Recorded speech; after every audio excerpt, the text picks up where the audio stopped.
KILR. Killer game.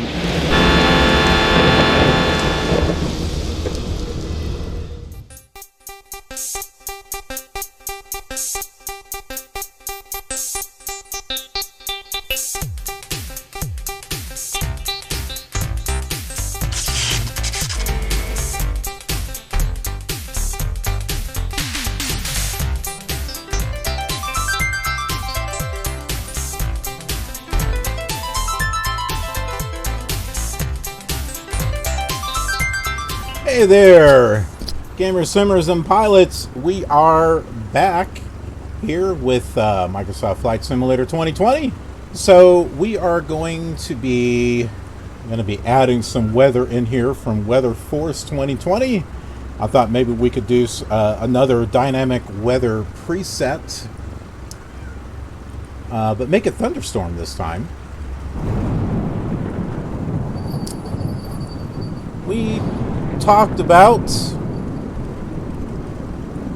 what we're doing is we're going from Butte, Montana to Du Bois, and then we're going to be heading on this route here.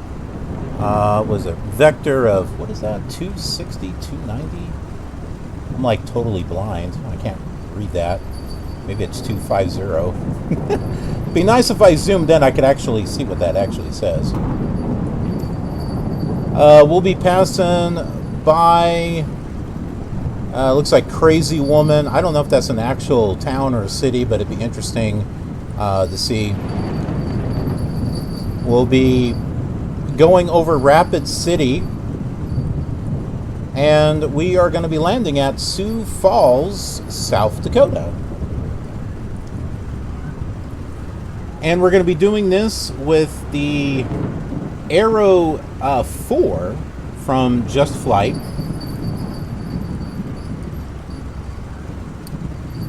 And we're doing some old-fashioned navigation with VORs. So no fancy electronics or anything. I've got the moving map turned off, so we won't see exactly where we're at on here.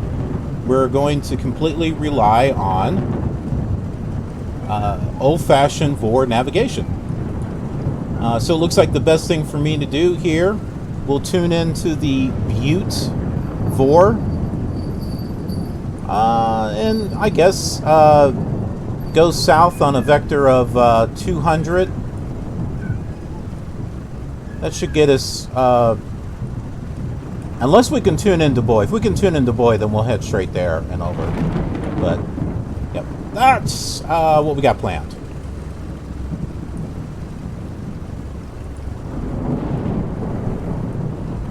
We'll go ahead and jump in the aircraft here.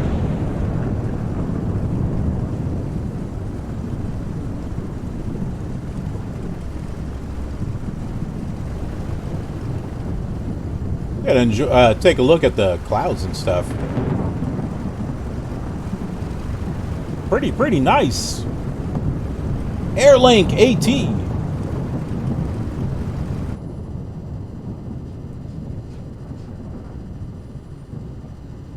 All right, here we go. We'll go ahead and we'll keep auto fuel selector on. Why not? Whoops, yokes. Turn that off. Let's see, equipment. Oh, chocks, turn that. Tie downs, turn that off. And click that, and we get rid of that thing because we don't really need that.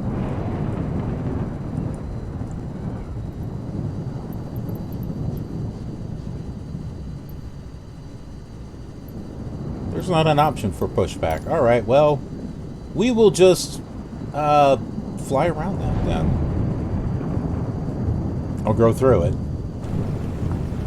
Or I can use... There we go. We'll make up our own pushback.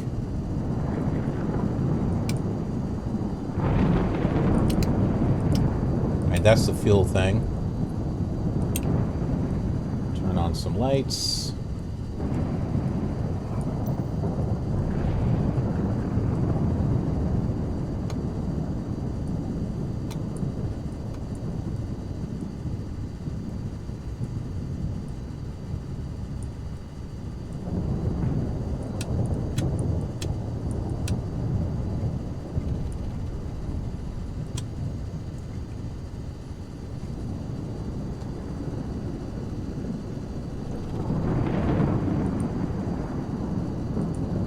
I'm hoping that you're all getting sound.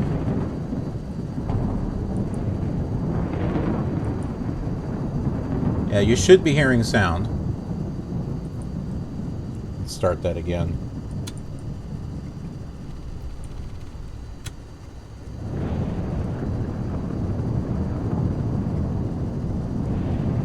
There we go. I think.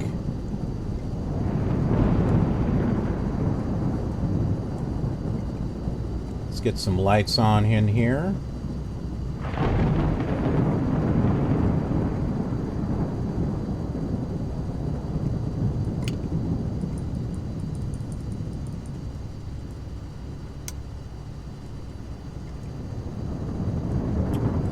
Beautiful. We'll get our VORs tuned in here. We want to tune into Du Bois, which is 116.9.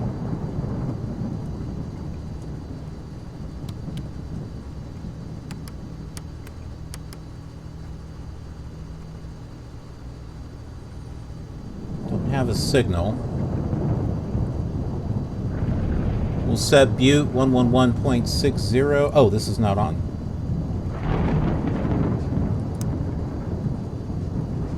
Nope, still don't have a signal.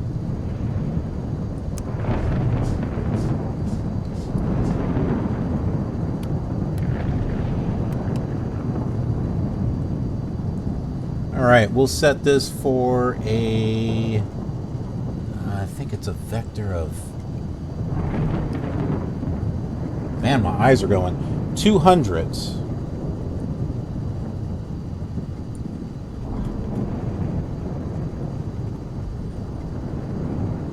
So we'll go ahead and intercept the Butte localizer and head out at a vector of 200.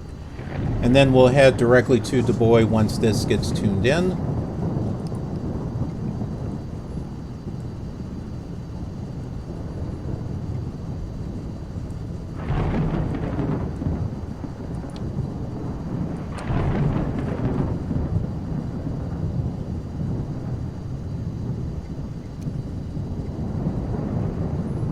There's a button here somewhere. There it is.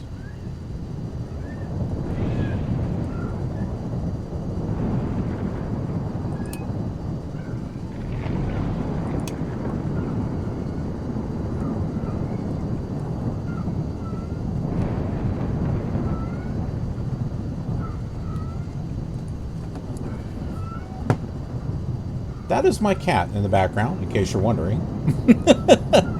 One of them. She is a little girl who is very vocal.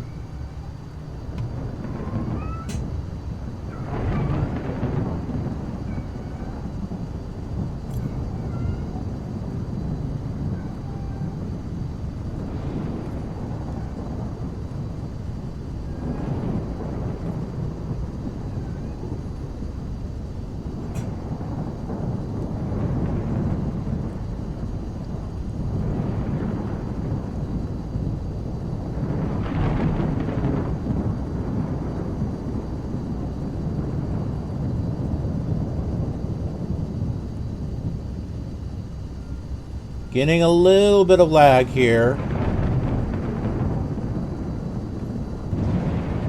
That is to be expected with the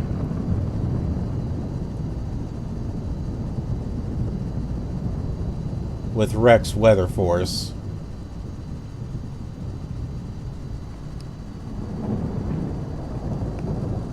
Kevin! Yeah, probably not the best day to fly, but that doesn't stop us.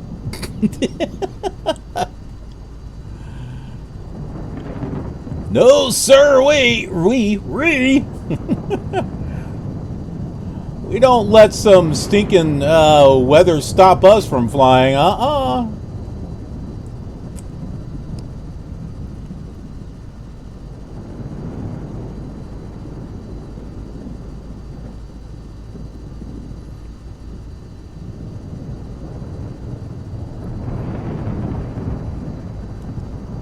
No ATC? We don't need it. We're doing old-fashioned navigation, just as it was in Flight Simulator 1 and 2. Heck, 3. It wasn't until 4 that there was add-ons. So yeah, old-fashioned navigation.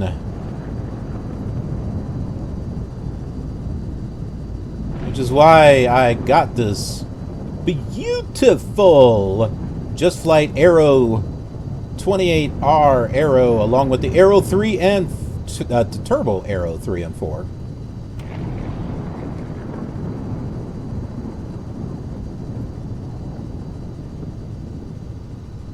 I wanted a good airplane.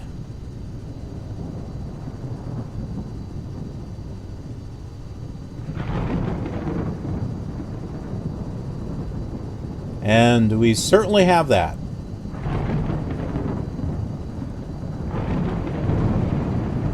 I do have a couple of Carinado planes, the Mooney 20R, which is really nice. I like that one. And the Seminole is also good.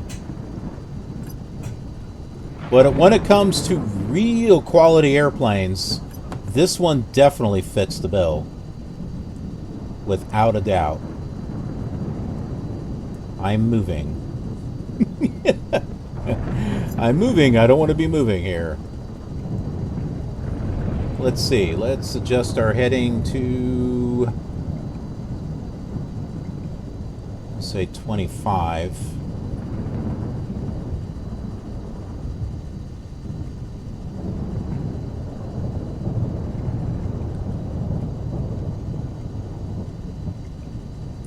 That should do it.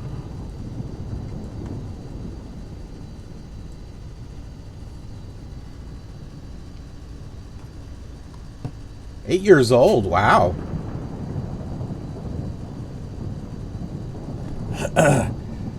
Yeah, FS9. Oh my goodness, that is one of my favorites.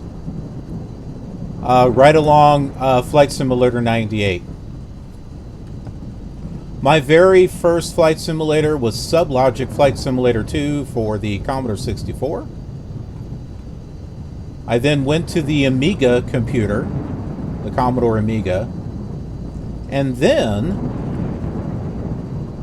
I got a PC to get Flight Simulator 5 because at the time the graphics were like amazing. And then I went from that to Flight Simulator 98.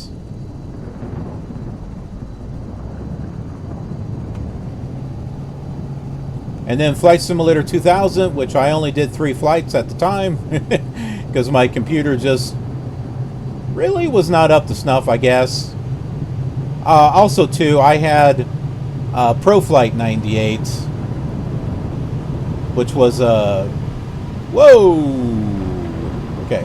Which was a great program to create ATC, and so...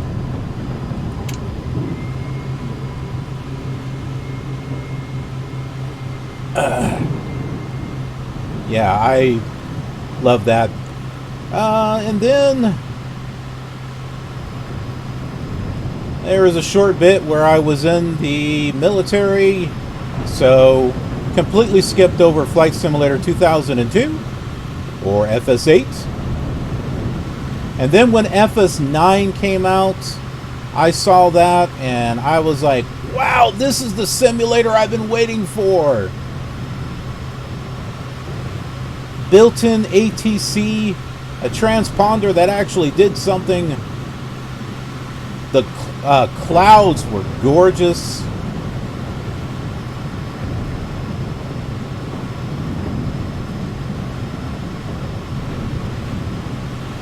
Yeah, I was in love with that. I stayed with FS9 for years. I did not move to FSX until I had built a new computer that could handle it. And even then, I wasn't sure if it could handle it, but it was able to handle it just fine. And then I was on FSX for a long while.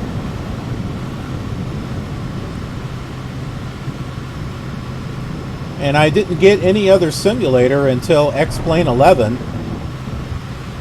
I'd seen X-Plane 9, I saw X-Plane 10, and it just wasn't quite what I was looking for.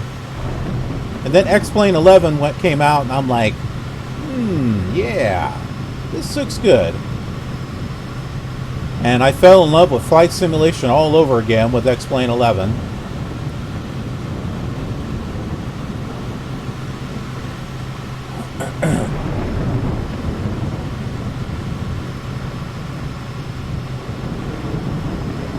Eventually got P3D version 4.5. And then I got Flight Sim 2020 when it came out. And then they started making updates that was kind of messing things up, so it irritated me. And I got P3D version 5.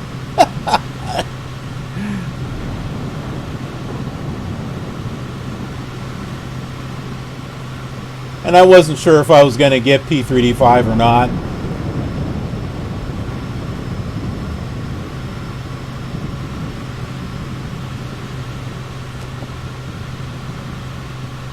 Alright, let's turn on the autopilot here.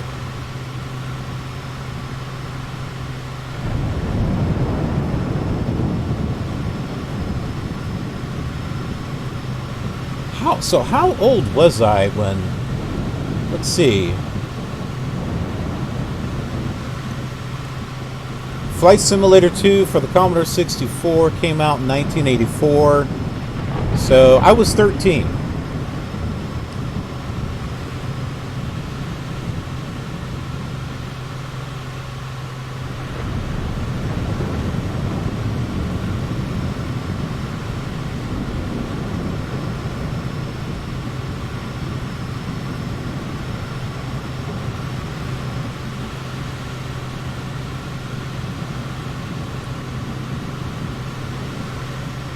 Go ahead and hold our altitude right here.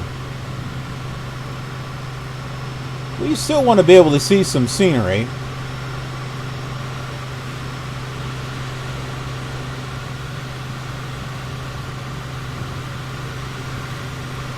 Oh, and what time is it here?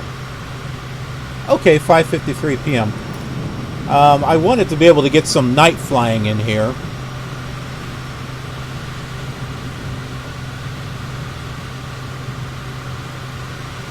And by the time we get to Sioux Falls, South Dakota, I think it will be nighttime.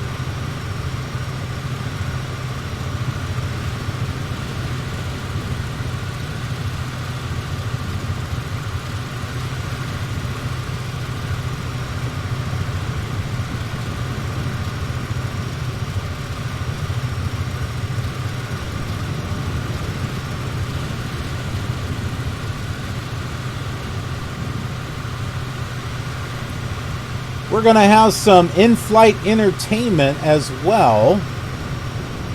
We'll be showing just a few videos that are on my YouTube channel just for fun. We'll be showing a Flight Simulator 5 video. Not all of it, just some of it. It's something we talked about in the last flight. And I also do Minecraft. And there is a mod pack that I have played called RL Craft. And so I have a live stream / video of when I first played that. So you guys may find that rather entertaining.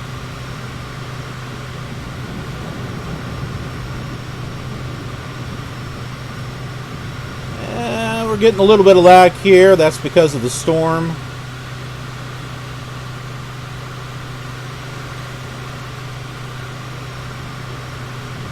We don't have much control over that.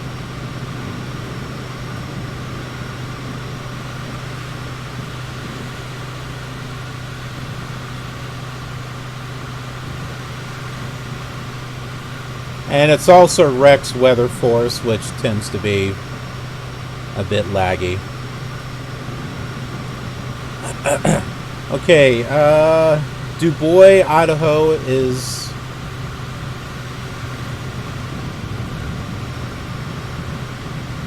We got a signal from it, so let's go ahead and get ourselves tuned in. We'll center that localizer there.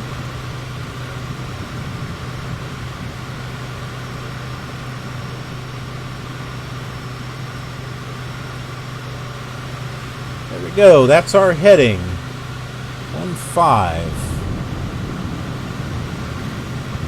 150.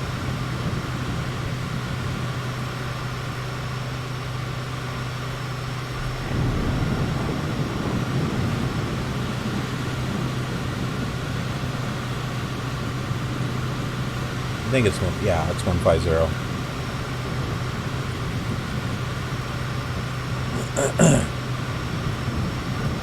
And we are 114 miles away from Sioux Falls, or not Sioux Falls, Du Bois.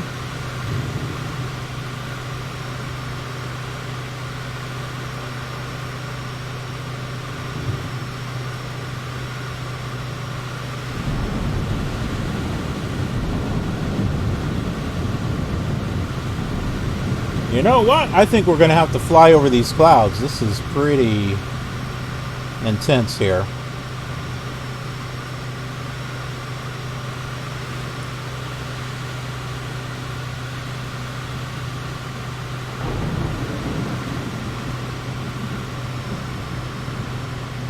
We'll rely on our instruments here. Let's be careful not to stall.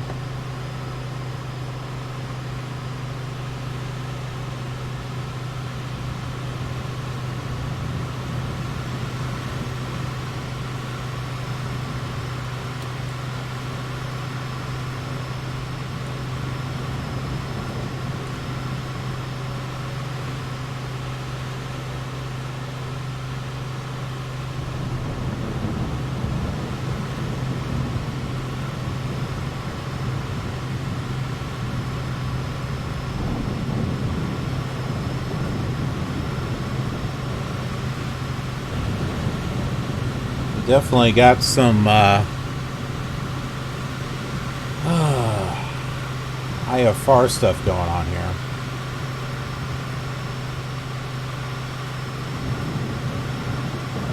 And just get over these clouds.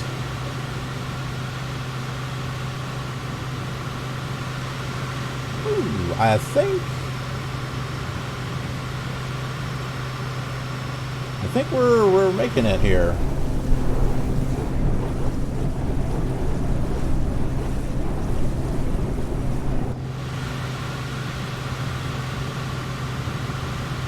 Saw a little break in the clouds.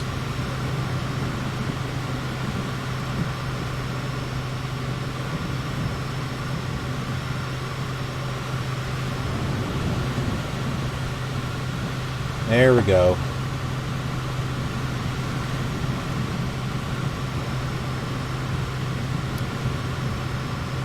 And yeah, and so in terms of simulators, I play all of them.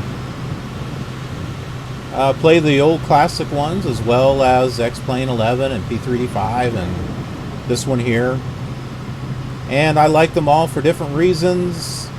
I have add-ons and expansions for all of them as well. Let's not stall here.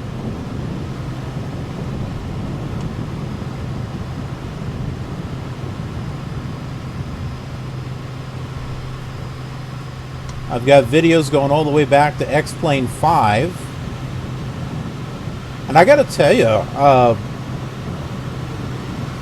messing with X-Plane 5 all the way up to 11 was an interesting experience. Even in X-Plane 5, the planes handle beautifully.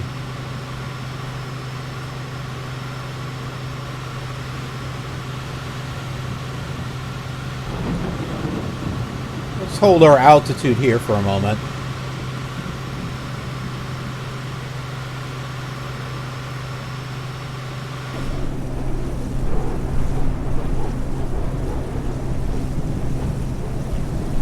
Now look at that! Look at those amazing clouds. Isn't that cool?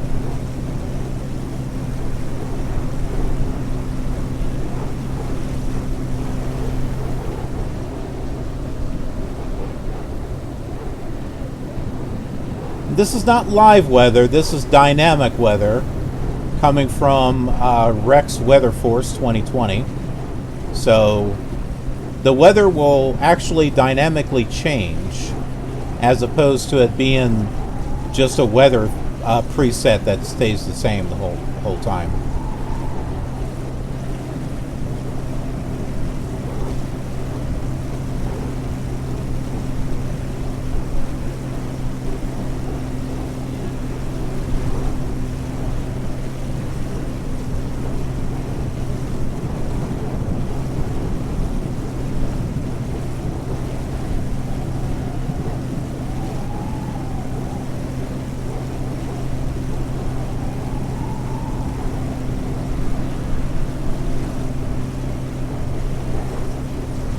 We got a little ways before we get to Du Bois, Idaho.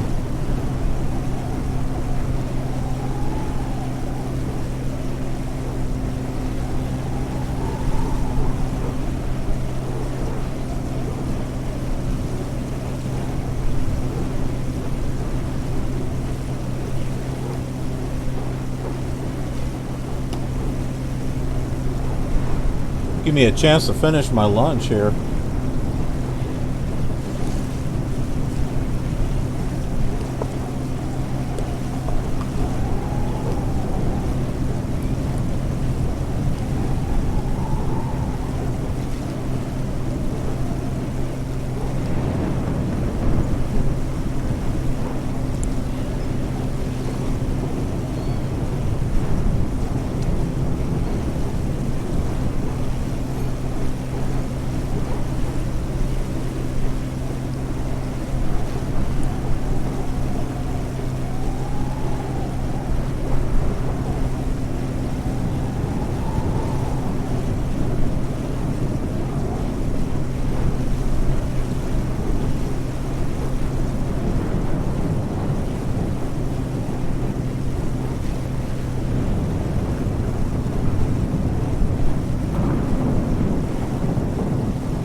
Got about 99 miles until we get to Du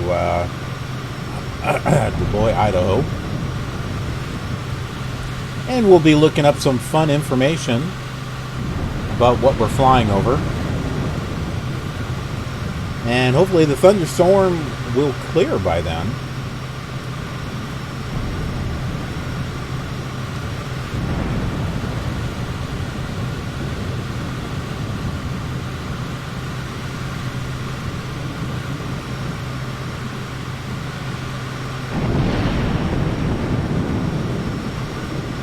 If I didn't know any better, I'd say we were struck by lightning. Holy crap.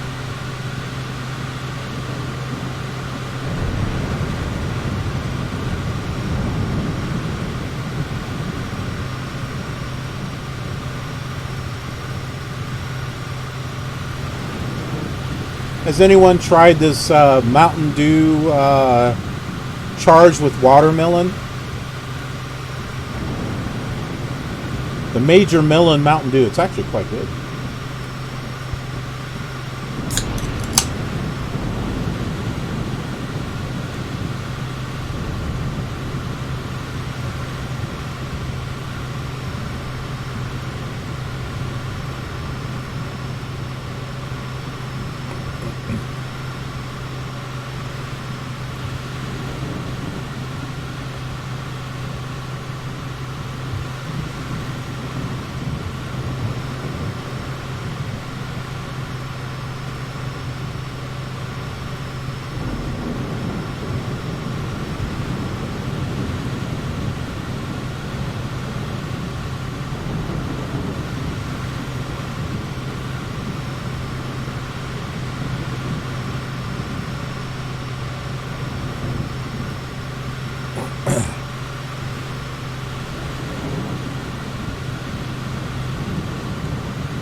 going to try to pull us up above the clouds again.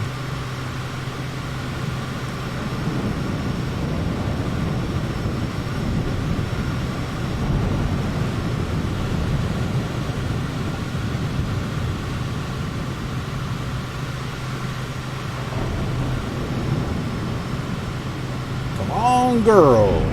Get us over the clouds.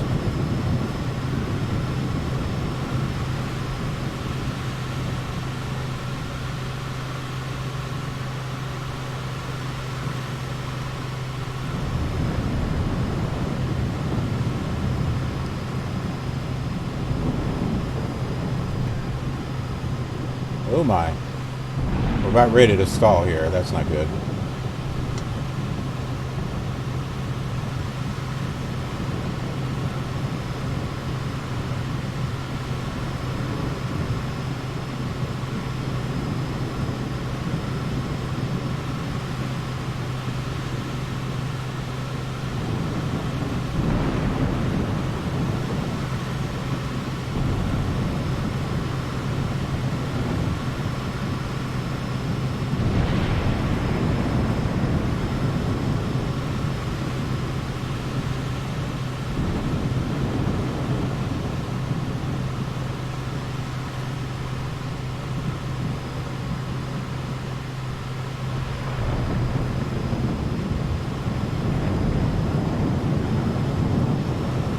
We're currently at 16,000 feet.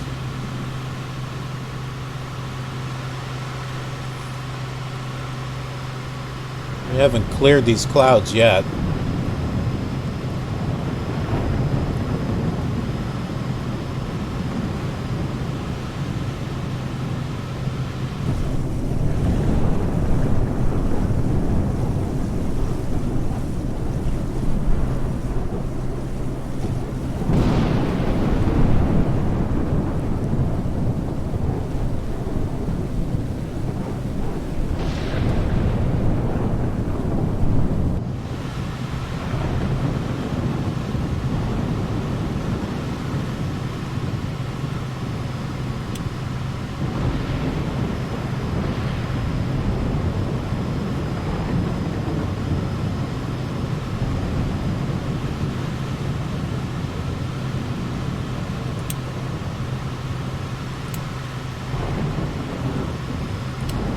I'm going to turn on the pitot heat too. It might be a little cold. That might help the engine a little bit.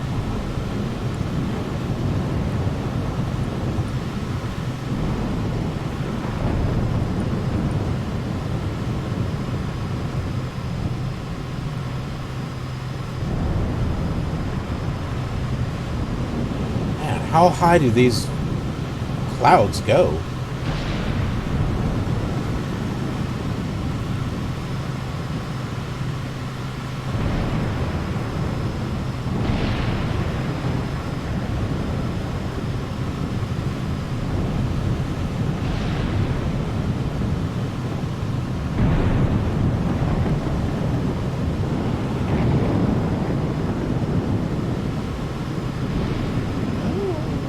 Might be getting a break here.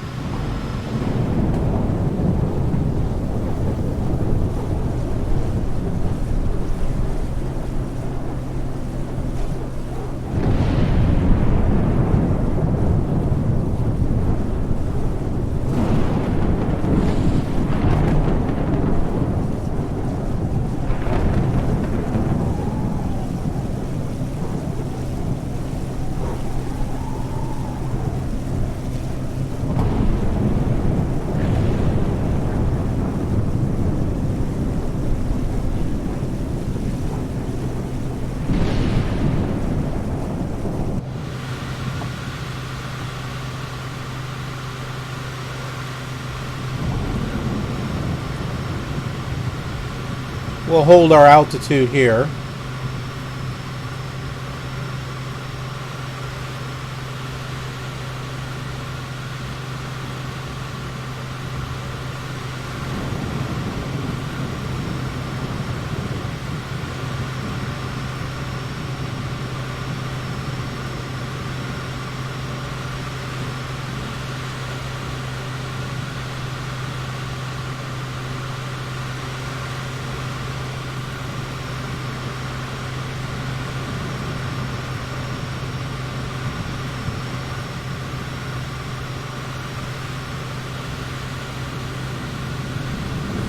I highly recommend trying this in VR.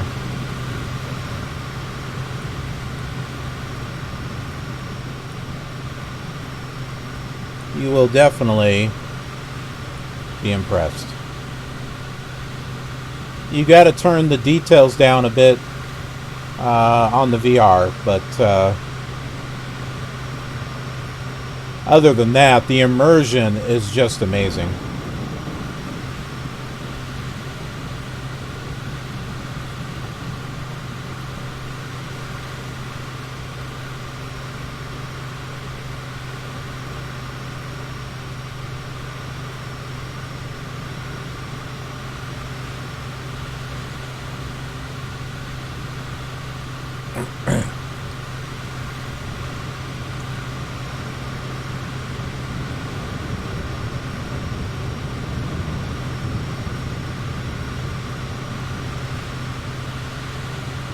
Yeah, that is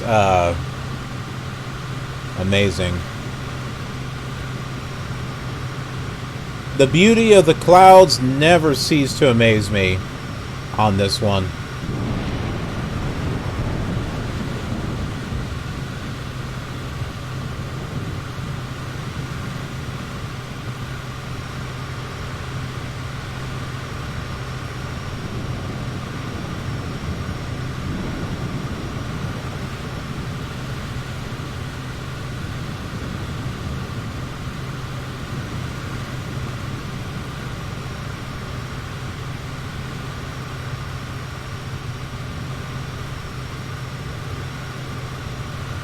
Imagine this in VR right now. And looking out the windows and seeing this storm. Holy crap. That'd be awesome.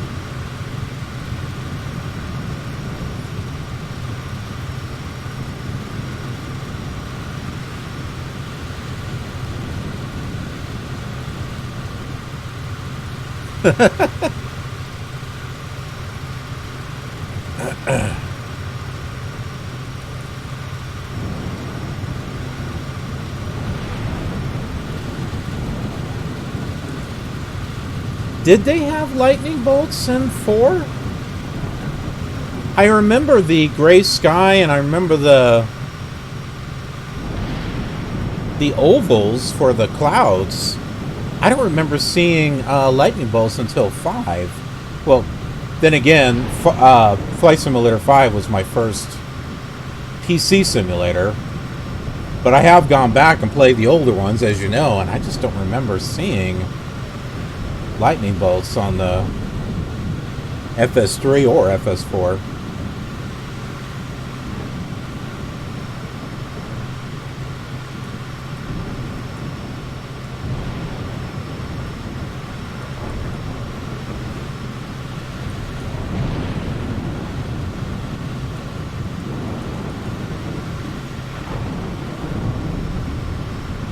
Oh, we're getting some icing, it looks like. Do we have any de-ice controls on here?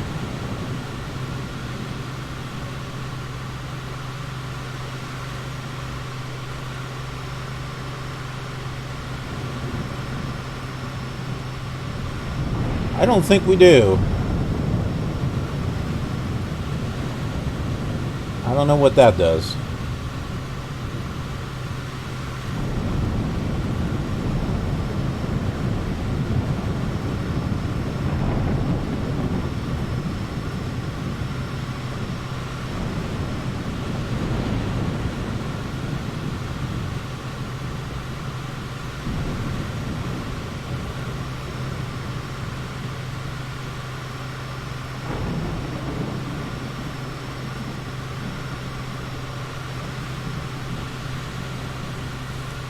I can't remember if I did that or not.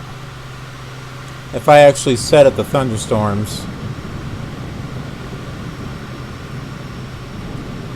I take a look at my past videos. If I would have done it on anything, it would have been the World Tour.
I don't think I did thunderstorms on 4.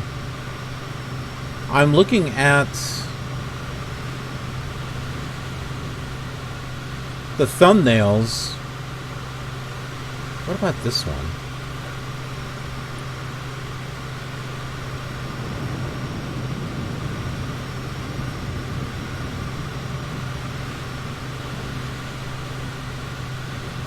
No, nothing on that one.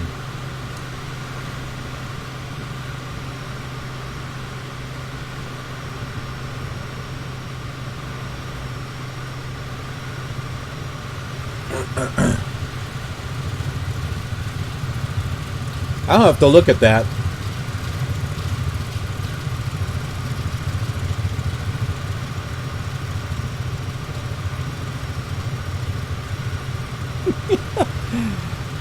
The plane's rattling apart.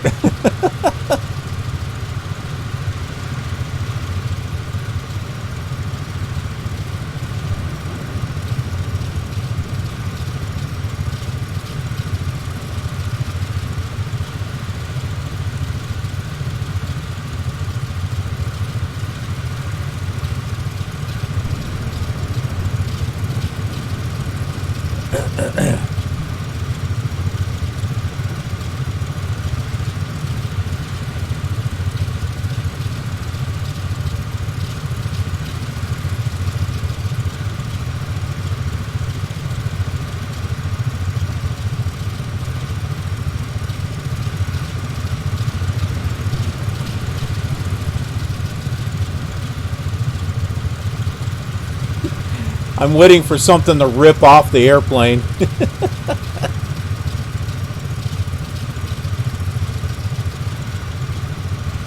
This has got to be something. I don't know what it is.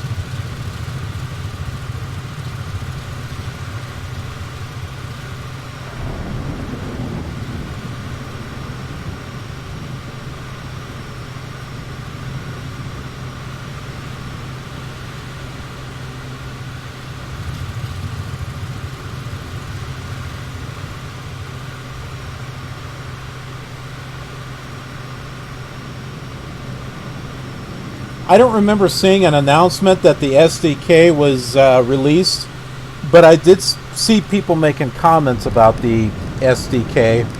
So I don't know if it's a complete SDK, but it's nice to see that they got something out.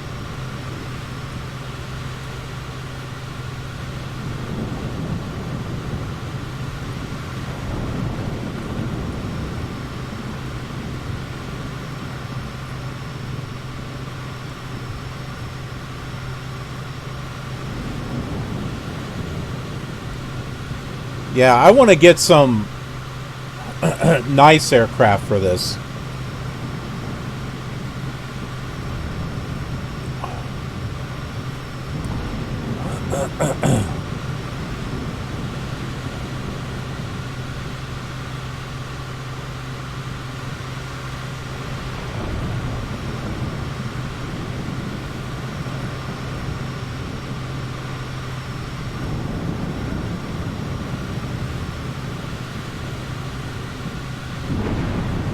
Oh, that was bright.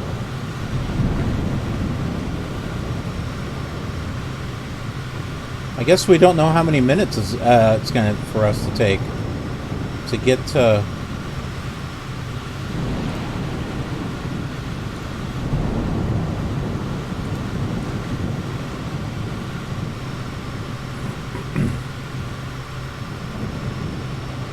Well, there goes the clearing.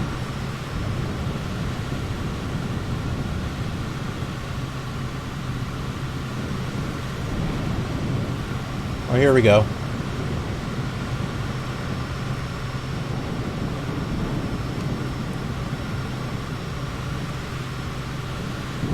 Yeah, that's what I thought. But there's not... I don't see any other selection here.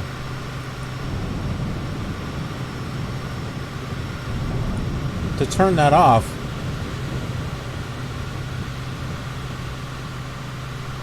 Let's see. Let me take a look at the checklist here. that over.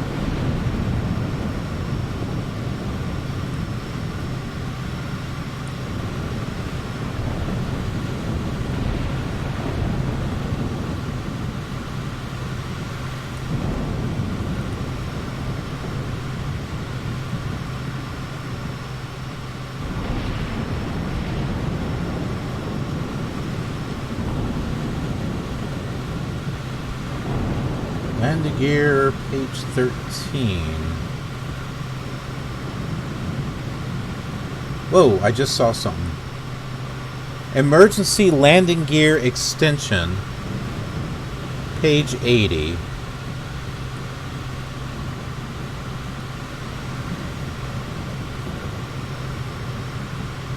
Prior to emergency extension, battery master switch on. Alt right switch on, circuit breakers checked, nav light switch off.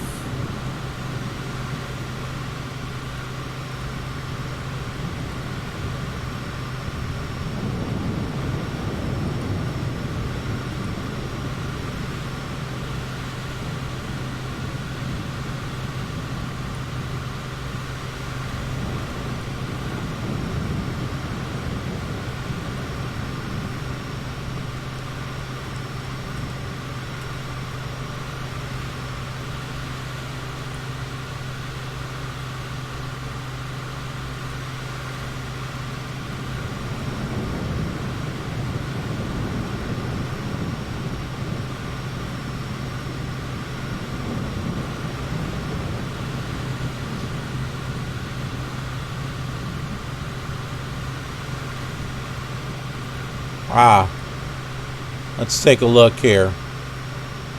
Between the seats. It's not that. All I see is this. I think we have to move over a little bit.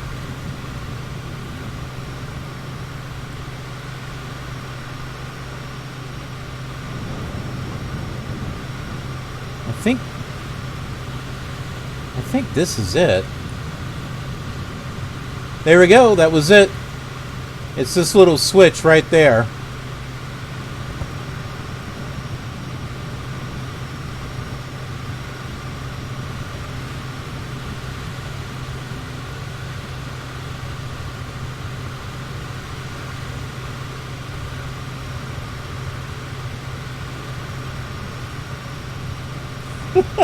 I can't get back to the view I had before.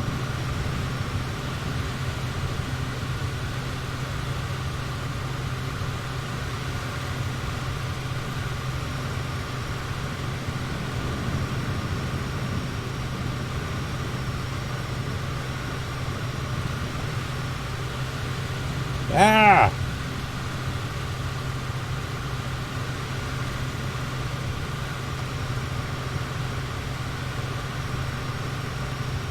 I forgot how to set my presets. Oh, I think I did Control Alt. That's what it was. Yep, there we go.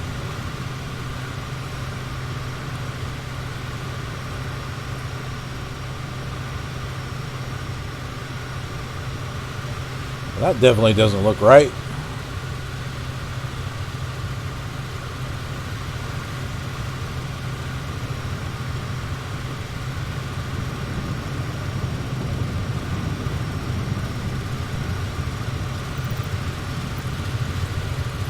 Let's see.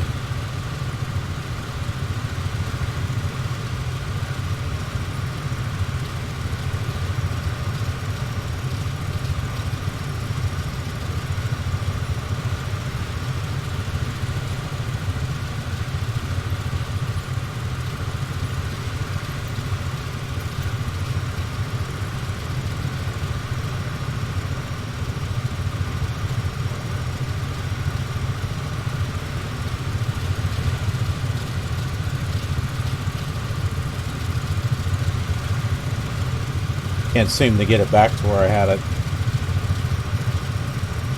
Oh, wow.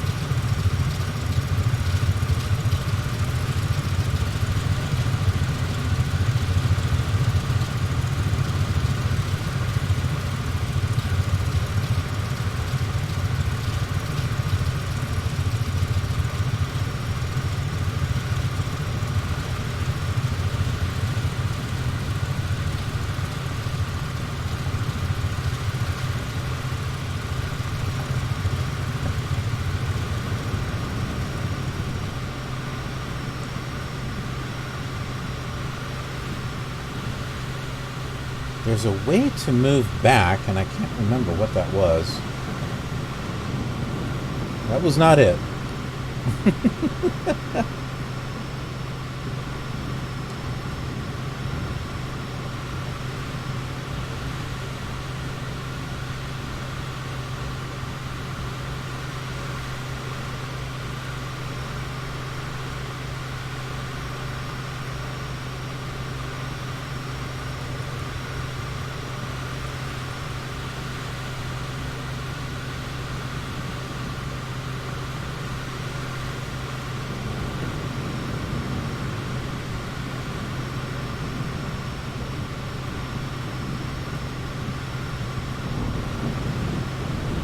Hey, Fly Low, welcome back. Hey, we figured out how to get rid of that yellow light. There's a switch down here.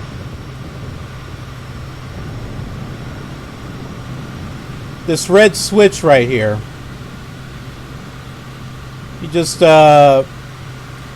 see it's right there. You got the yellow light.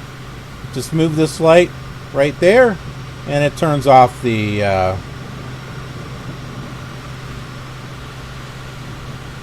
you know what? I think this is what I need to do right here.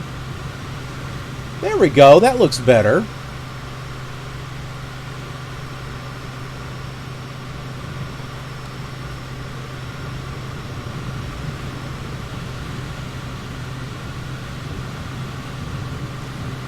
Is the Aero 4 better? I don't know. It seems the same, if you ask me. I don't see it being any different. I do think, though, what was it? It was saying that it's notable for having this T tail. So I think it's more of a design thing.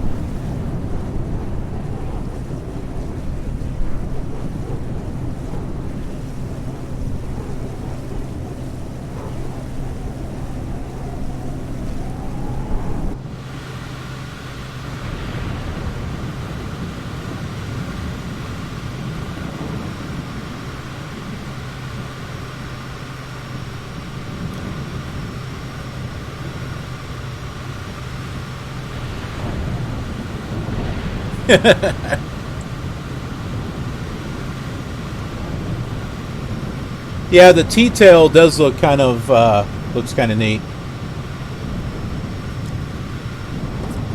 Now, if they can just make my Bonanza V35, I'll have a V-tail and a T-tail.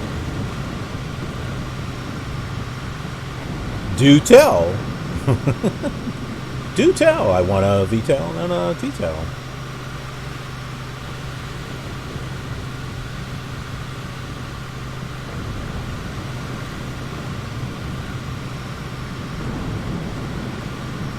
We are currently 44 miles from Du Bois.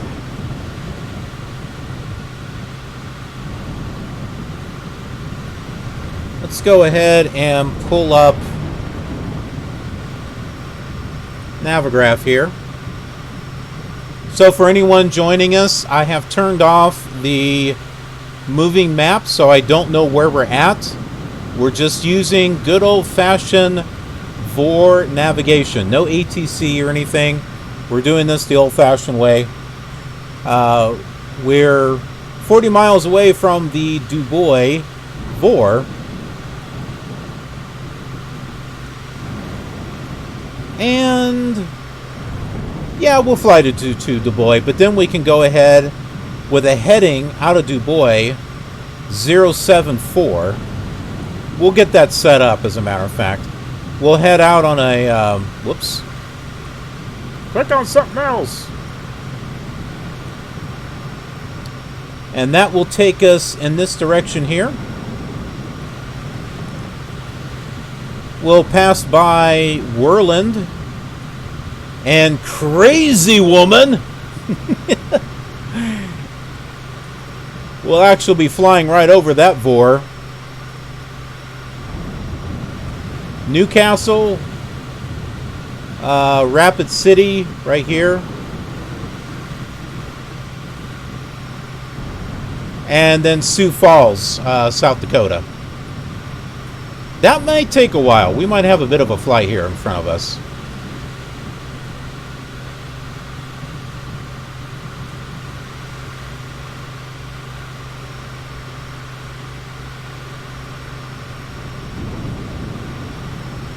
Hopefully we'll be able to see that. I'll look that up here on my other computer.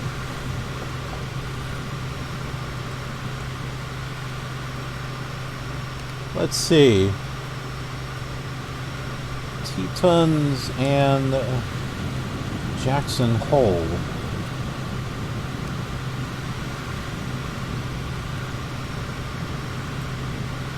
Would have been nice if it had given me on a map.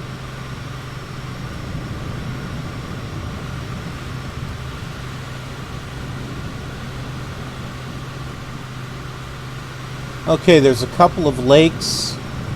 Lay Lake. What is that? Jenny Lake? Can't read that. Spalding Bay.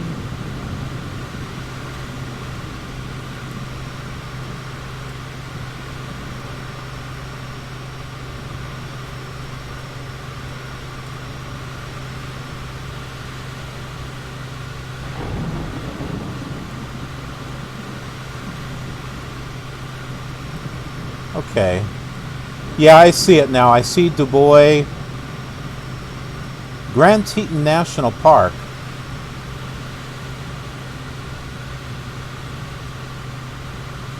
We can alter our course a little bit and go to Mount Moran. No, Moran. M-O-R-A-N. Looks like there's a housetop mountain. Mount Bannon, Grand Teton, Mount Moran. Oh, those are all peaks in that area.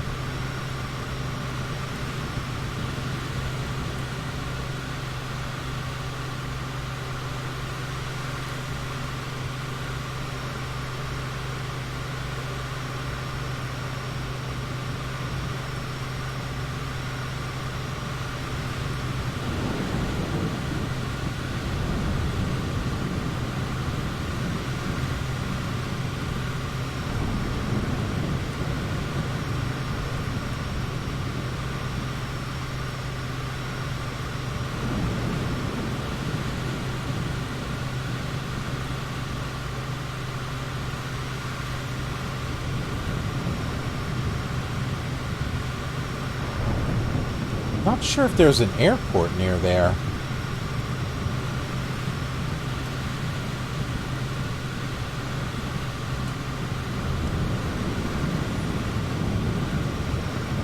Ah, okay, Jackson, Wyoming is close. And I did see that. Okay, yeah, it is close. And there is an airport there, too. We may have to stop there at Jackson. I don't think this thunderstorm is going to clear up, so we'll need to... probably need to stop there, I don't know.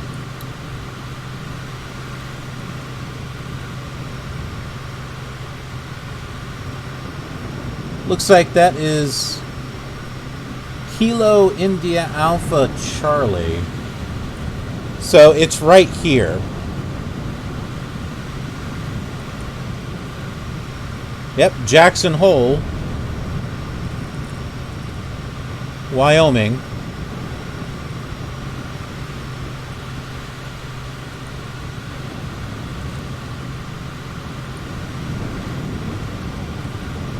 Got one runway.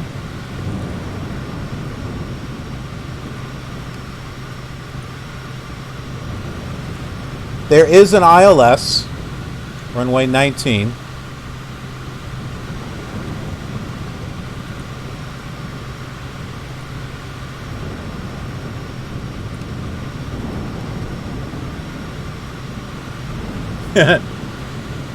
Oh, the millionaires.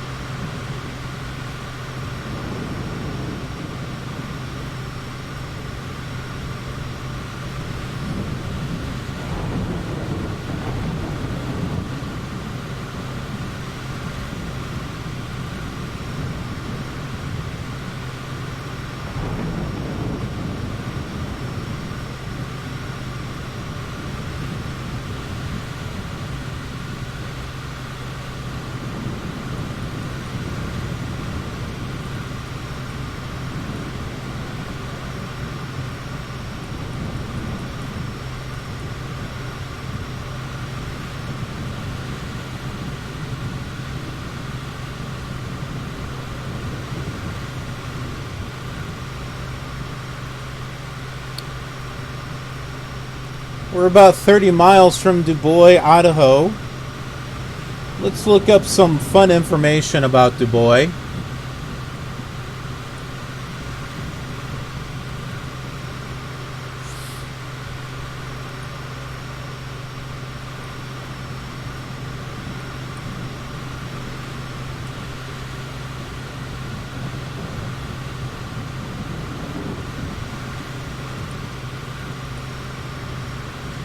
Okay, whoa, don't want to knock my drink over.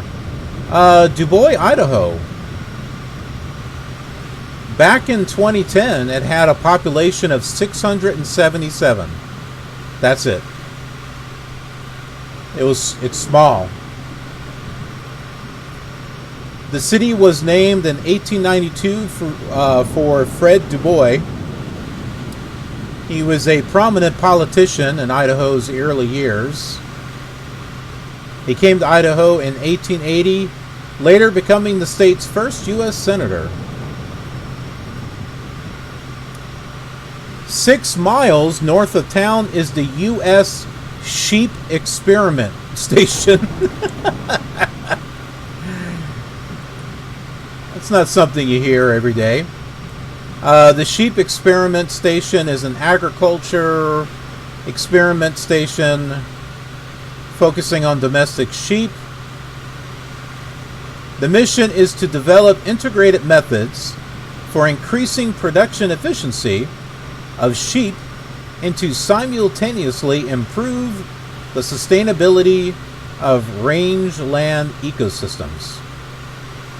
So, in case you wondered what in the world that is, that's what it is. Other than that, really nothing else to talk about in Du Bois. Here are some pictures of the real Du Bois, Illinois. As you can see, it is definitely a small town.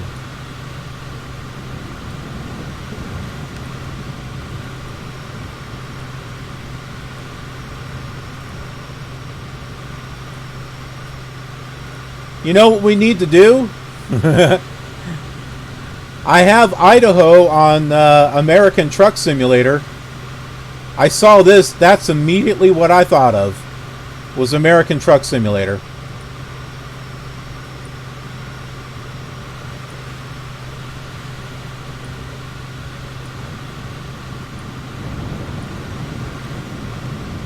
Welcome to Du Bois. We've never met a stranger yet.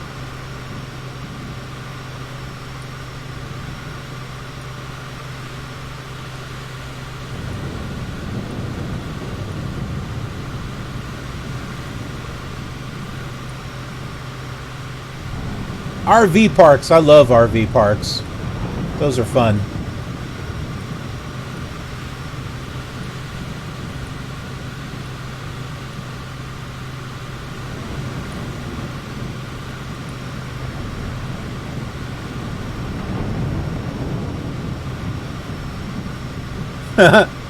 Where the men are men and the sheep are scared.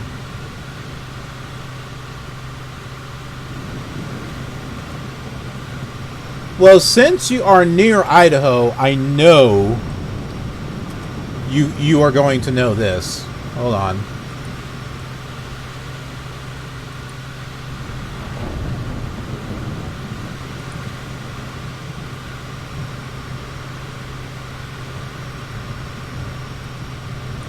looking for it.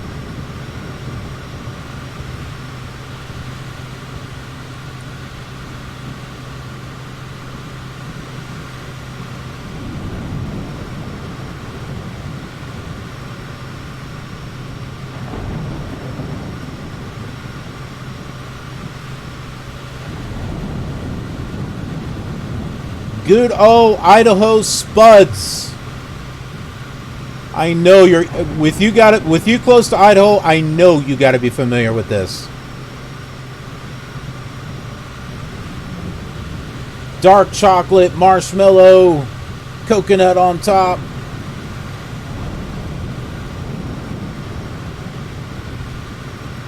They have an 18-count case for $36.99.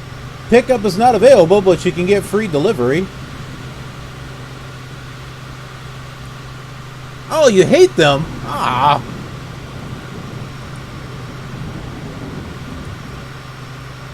Must be the marshmallows.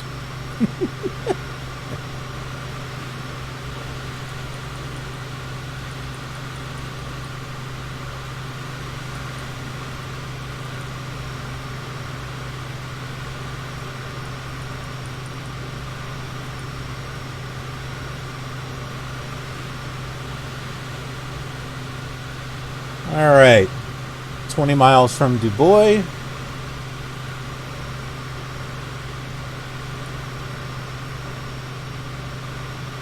Let's see, the Jackson VOR is 115.40. Let's see if we can tune that in.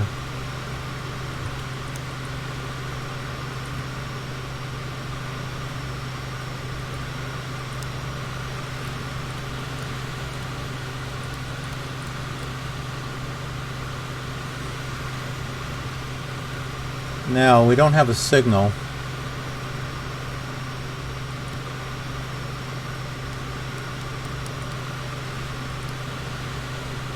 Okay, so I'm going to set this up.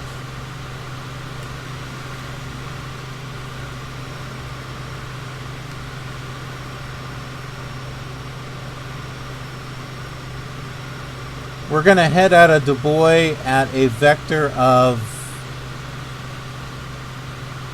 something that I can't read.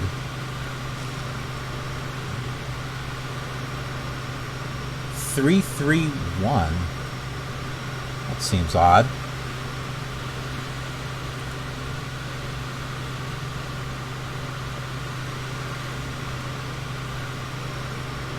Yeah, that can't be right. 103.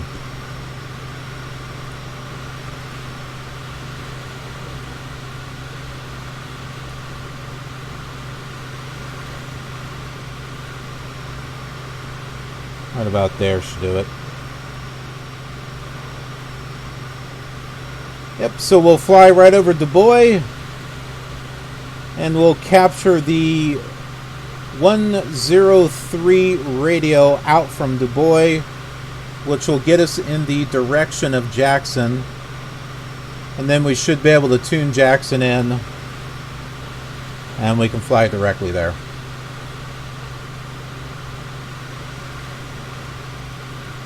Oh no! Food allergies, oh. Those are not fun. My daughter was allergic to pineapple for the longest time, but apparently she grew out of the allergy. It doesn't bother her now.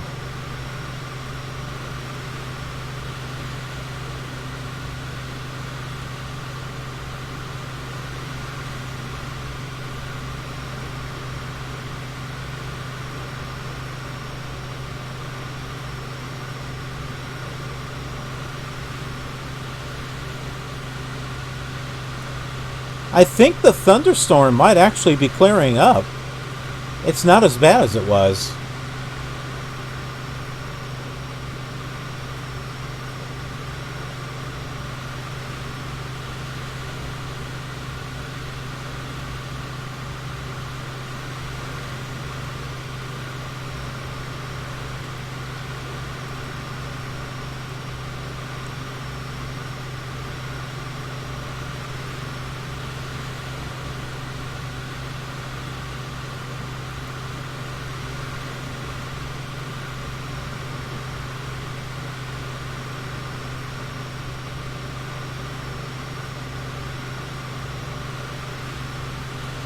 since we're going to head over to the Jackson Hole Airport,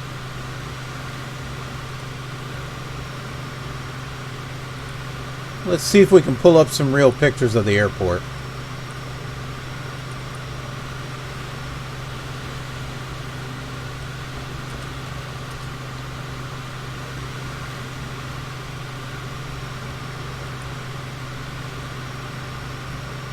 Alright, here's some airports of the Jackson Hole.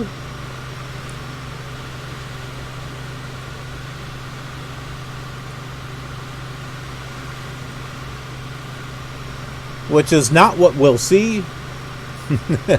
We'll see generic buildings. Here's a nice overview of the airport, though.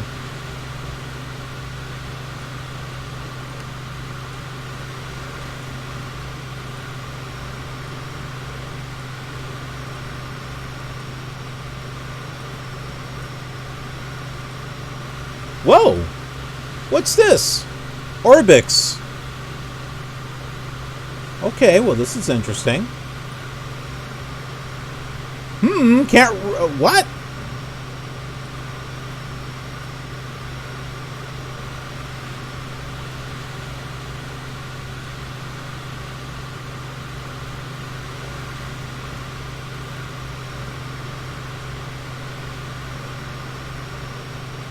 Have to find that. Oh, so that's... okay, so that's P3D.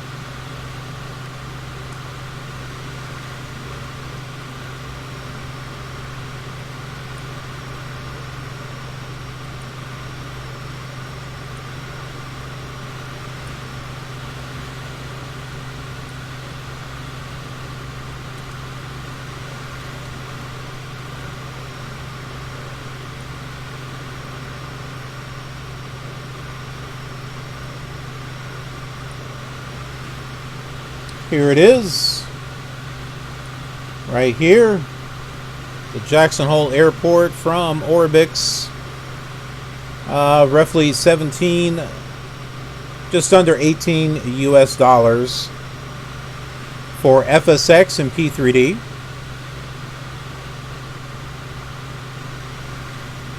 Photoreal coverage for the entire area.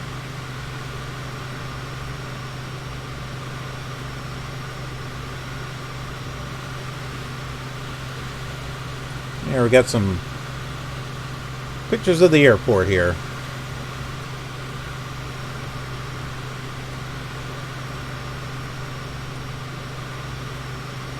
Oh, that's interesting.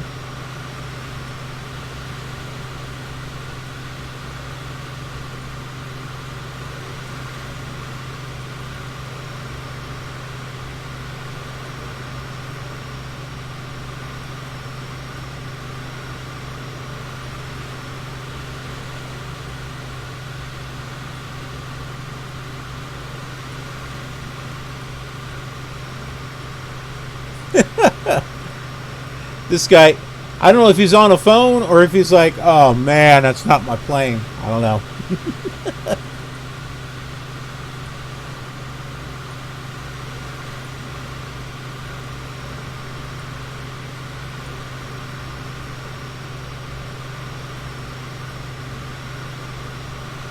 Very nice.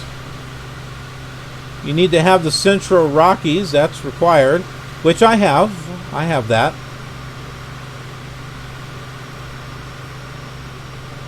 Wow, I may have to look into getting this.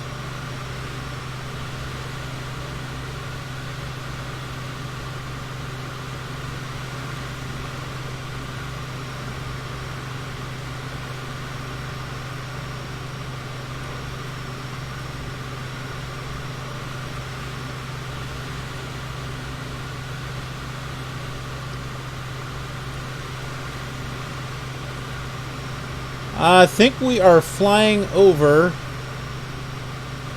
Dubois.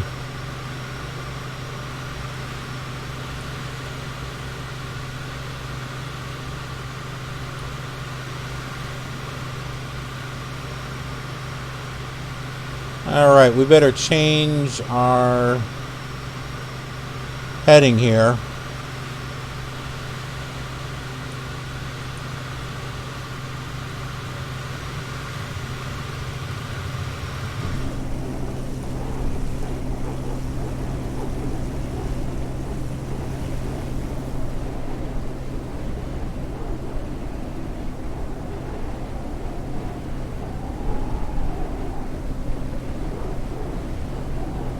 I'm assuming Du Bois is around here where the farmland is at.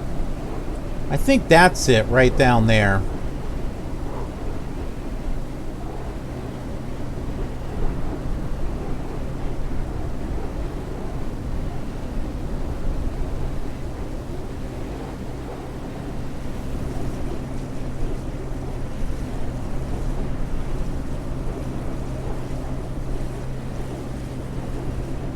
I hope Rex Weather Force gets this whole thing with the clouds situated, because it really adds choppiness to the simulator.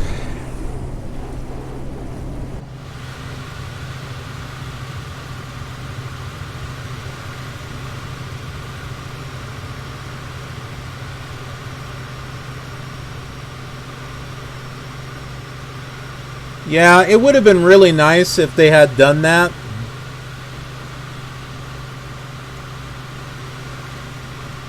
I mean, there is mega scenery. I mean, it's not as good as Orbix, but from what I can remember, Utah, Arizona, Nevada, I think they look pretty decent.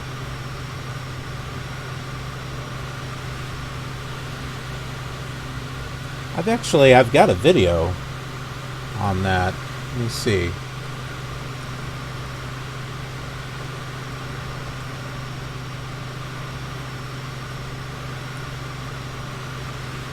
I was doing a test on it.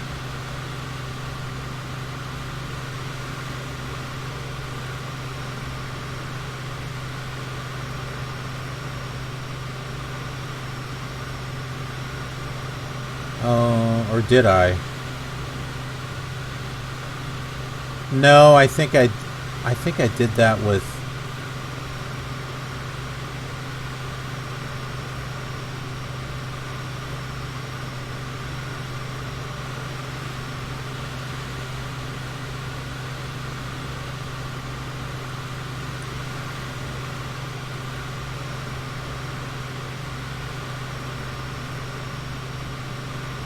I must have done it with X-Plane.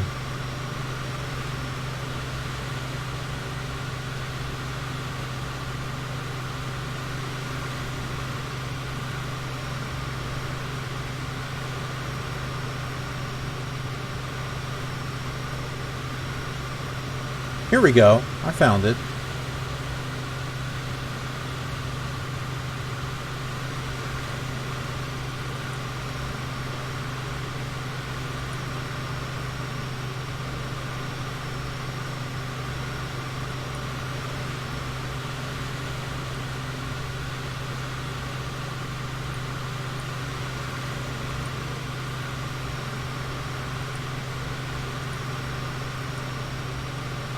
So, this is a performance test I did with P3D version 4.5. This is going south to Tucson.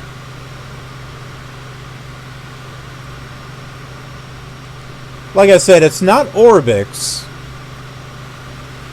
but it's definitely better than default. I can say that.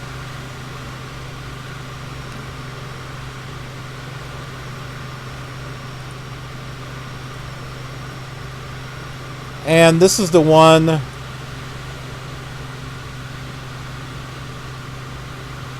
I don't know if this is mega scenery here or not. This was northbound to Sedona. Yeah, this is mega scenery Earth. I was doing this test to check out mega scenery with the new Vecta autogen. So that way it didn't look all flat.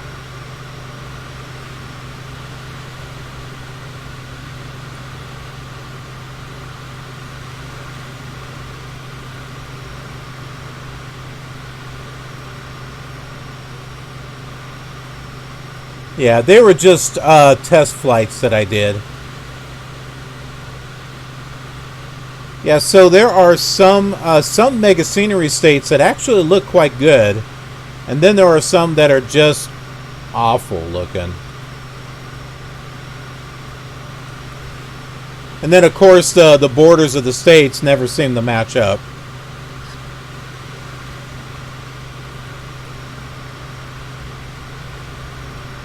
Even with the Orbix Global, I still think this looks better. Because it's not the same repeating textures over and over.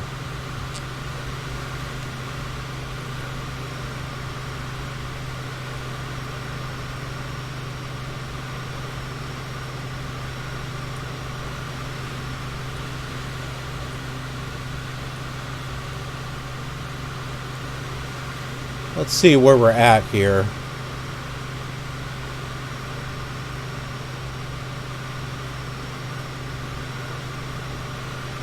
We haven't intersected with the that.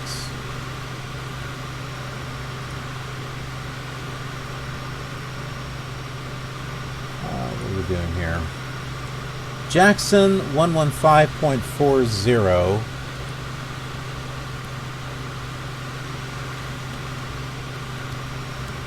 Oh my, that's not changing. Why is that?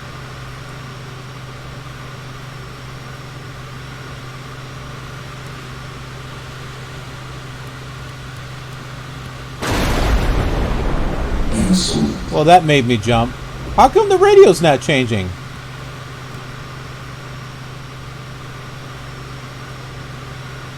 Look at the nav radio's not changing. What happened?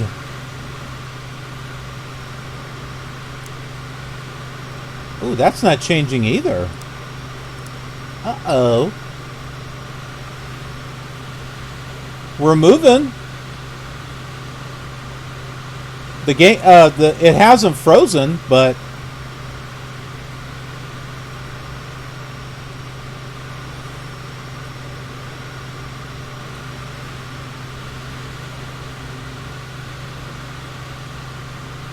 Inusik. Hey, it's been a while since I seen ya.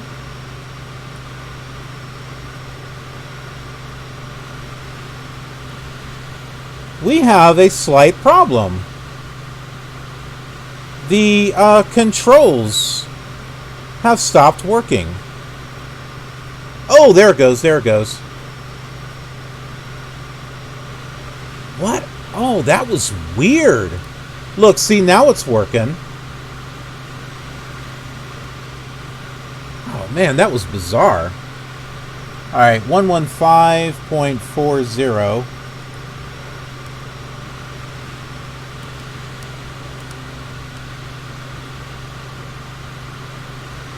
There we go.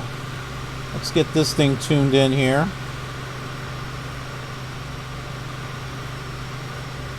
Stop! Stop!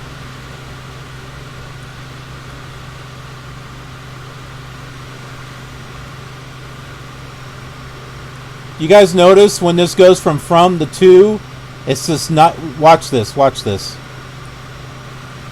Look how smooth this is. Watch the to and the from arrows.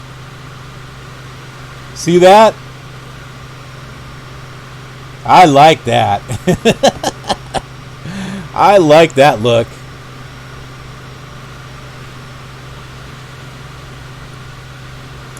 There's our heading.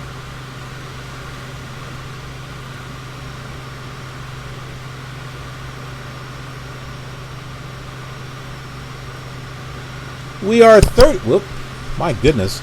We are 37 miles from the airport.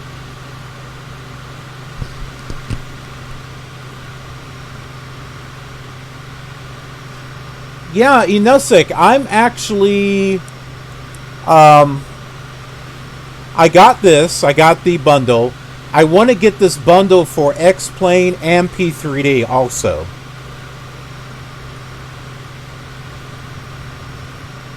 This is definitely my new favorite aircraft on Flight Sim 2020.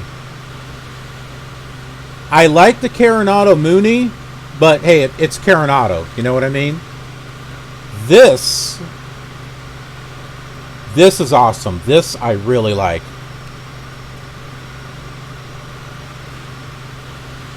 Yes.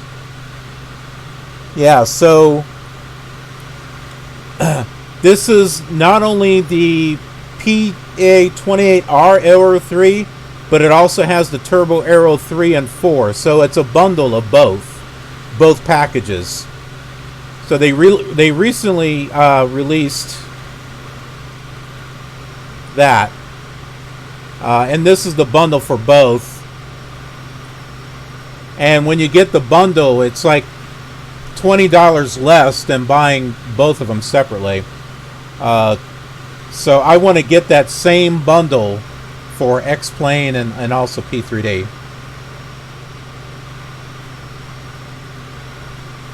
I got mine directly from Just Flight.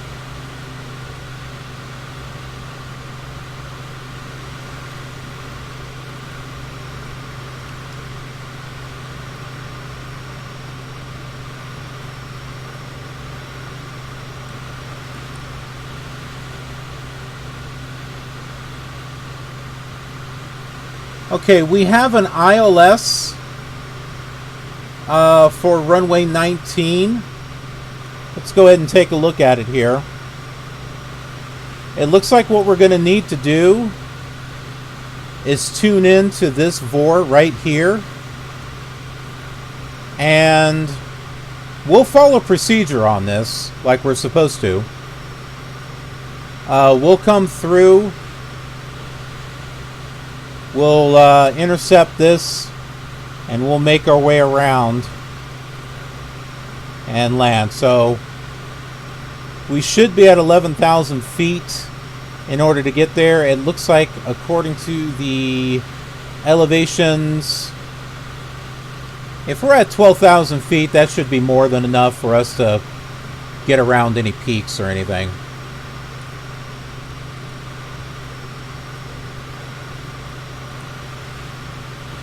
Oh, and we're higher than that.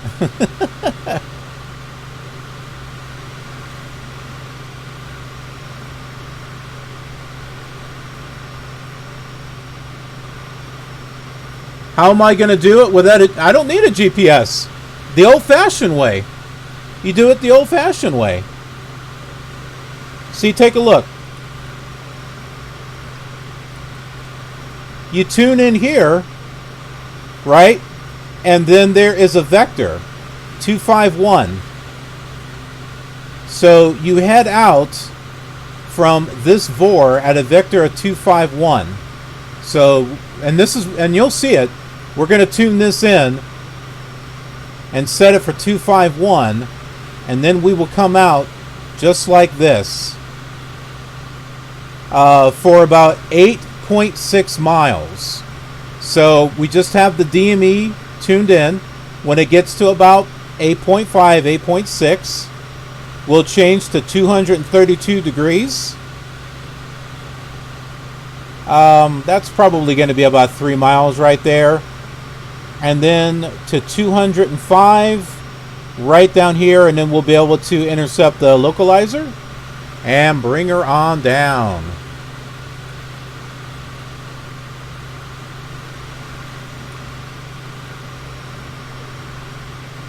I'm not worried about the ZO SUV.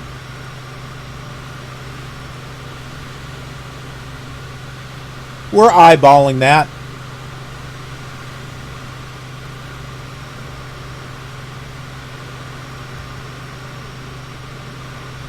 What are we, about 22 miles?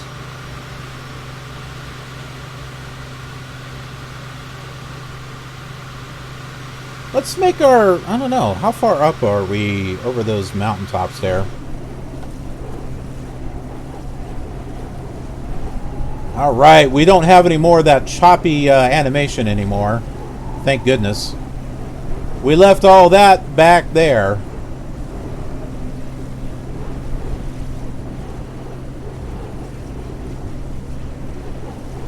We can probably descend to 12,000. I'm thinking after we pass these peaks right here.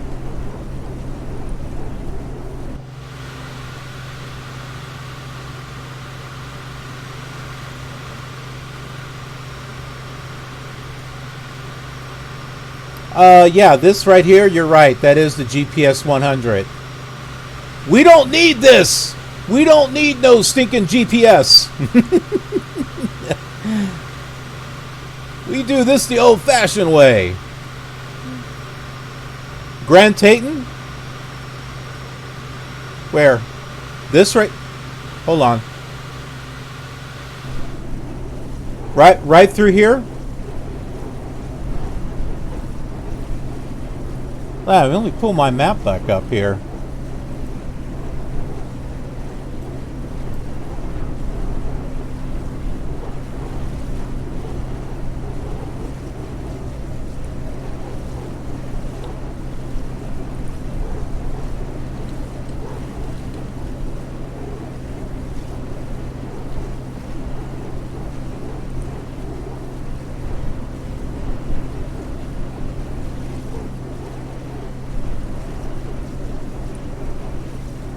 All right, here we go.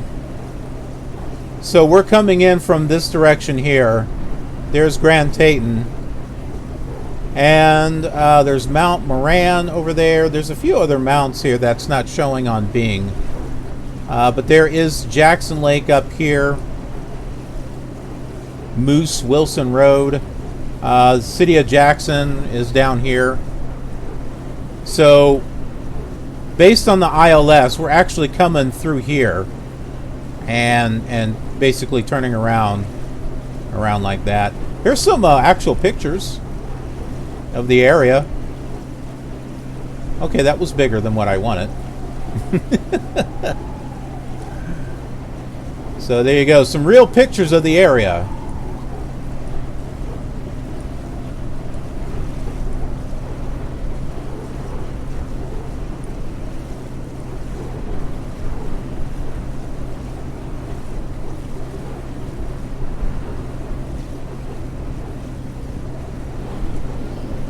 Oh my word.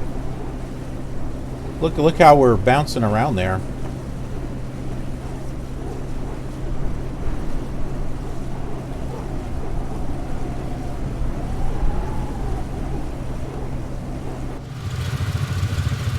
Oh my. That doesn't sound good. Okay, there we go.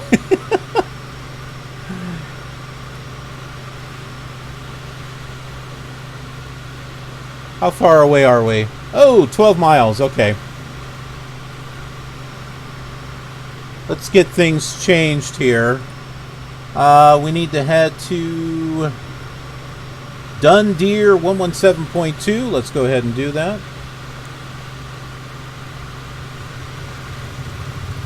Oh my, what's going on?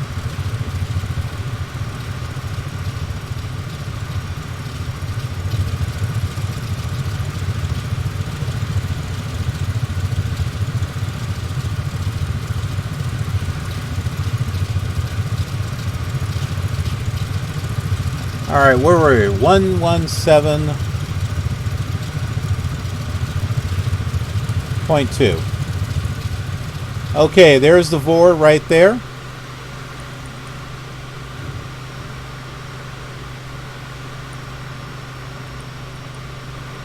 We'll go ahead and tune that in. Heading about 070.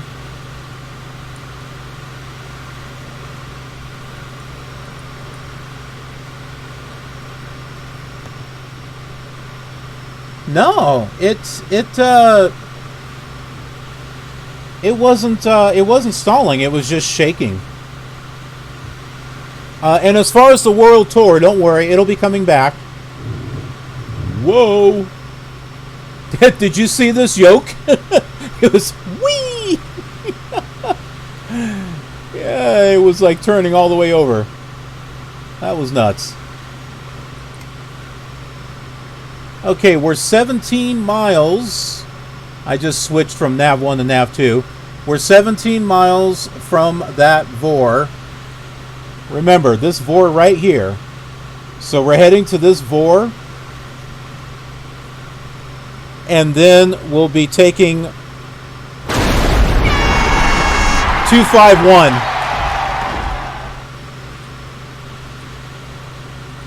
I didn't catch that.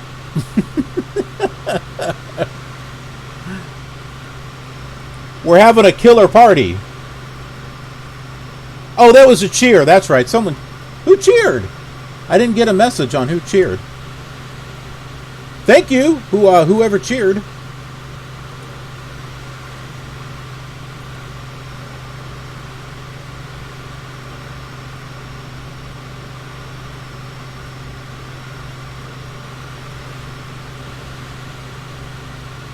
Oh, Inusik did. Okay, good. I'm using just a regular OBS Studio. I'm not using Streamlabs. Streamlabs actually would give me the messages on who did what, but OBS Studio, at least from what I can see, does not tell me that. Although it might be over here on... Ah, there it is. I just have to look over on the Twitch chat. Yeah, cheered 100. Woohoo! Thank you. Thank you, thank you.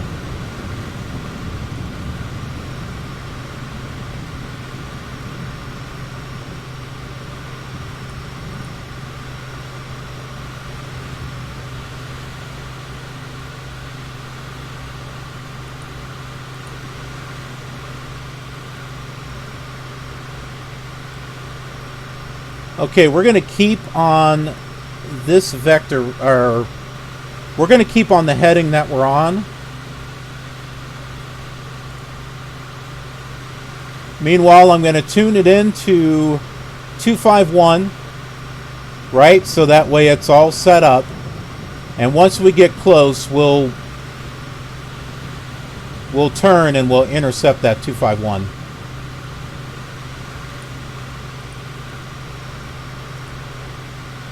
So let's change this here.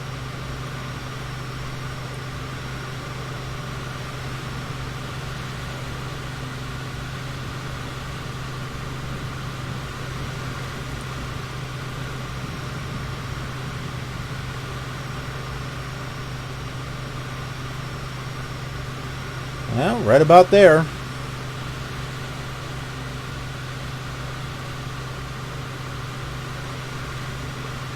We'll change nav 1 to the ILS. ILS is not that one. 109.1 at a heading of 187.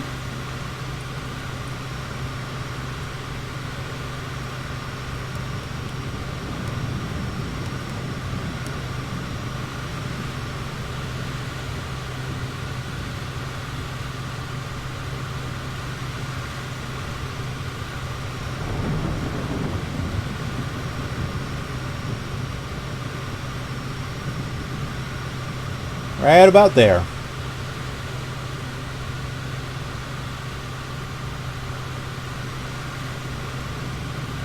And how far are we? Ooh. Yeah, we're just about ready to... Okay, so we need to make a descent here.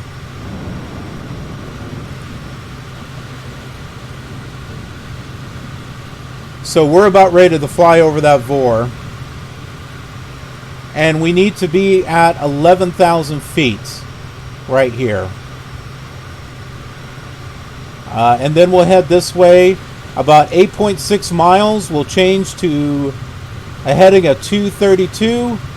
This is about half of this.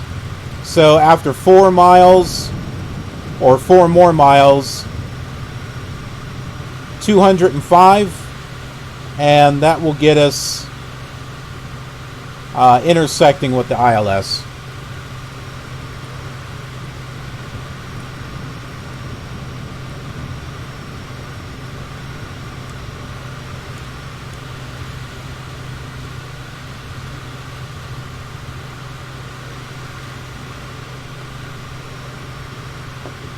Aw, well, we'll see you later, Inusik.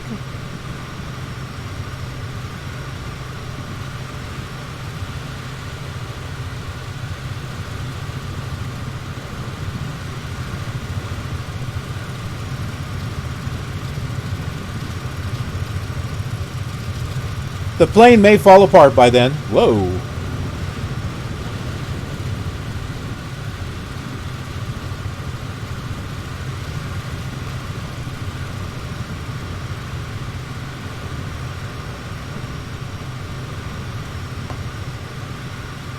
Is this enabled? No, it's disabled. There we go.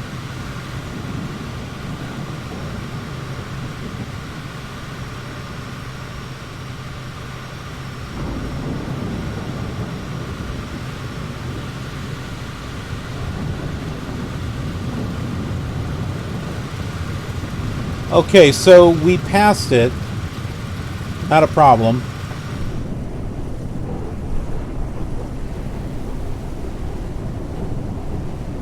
I believe the lake is over in this direction. Somewhere.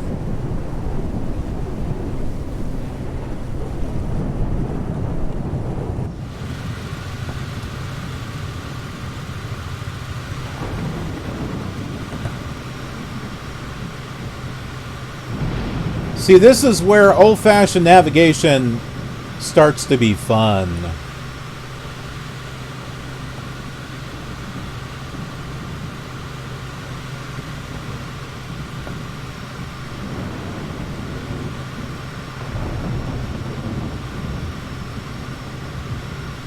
What we're going to do now is we're going to turn this direction. We're going to intercept this radio right here.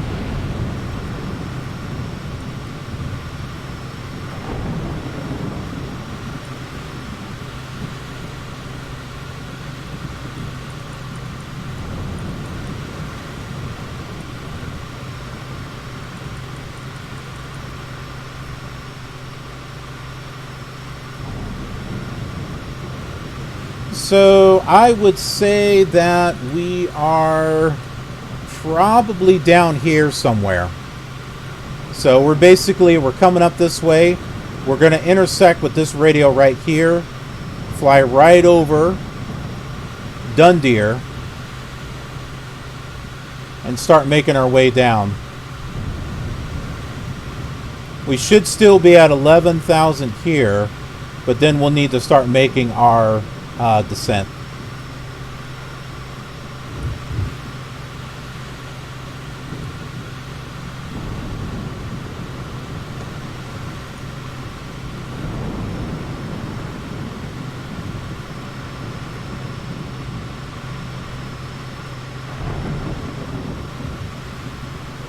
No GPS! Why? Because it's fun. That's why.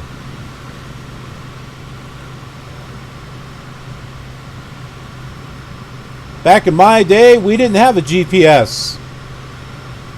And when we wanted to go to school, we had to walk uphill both ways in snow.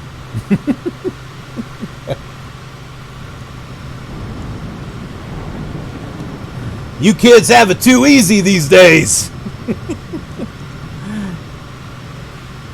Smartphones and GPSs and internet.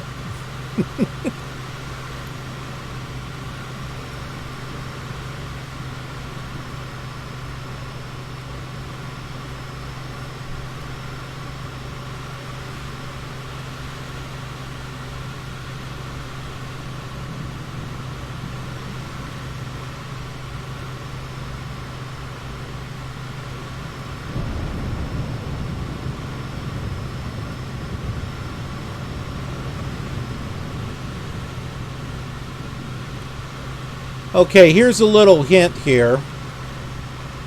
Do you see how we're heading away 15.23? That means we need to change our heading a little bit more.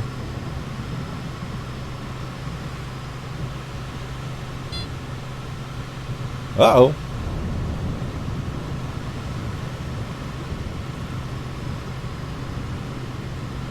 These are little tips and tricks that I learned when on, you know, Flight Simulator 2 and even FS5, you know, before I had any type of GPS thing. We should Oh, that's still not going down. Uh-oh.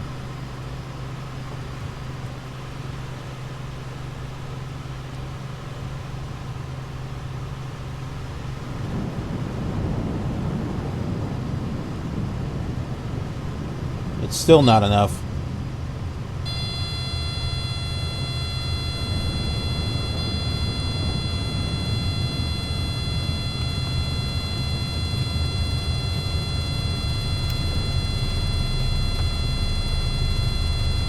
Oh, crap.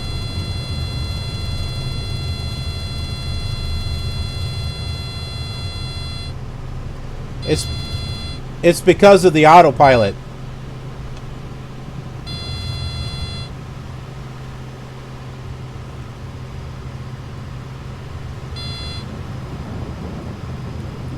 And the weather.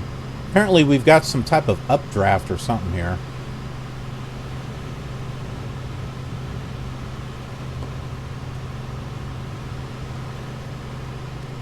Yeah, no, that's what it was. It was not able to hold the altitude. I'm adjusting my pitch trim right now.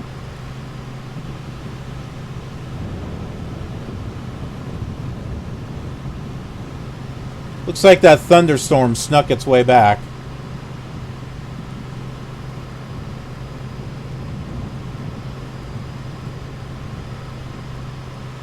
We're still heading away from it.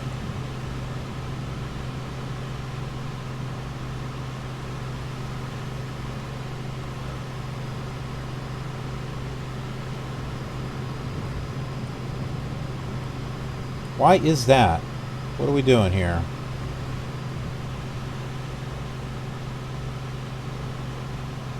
What are we doing wrong?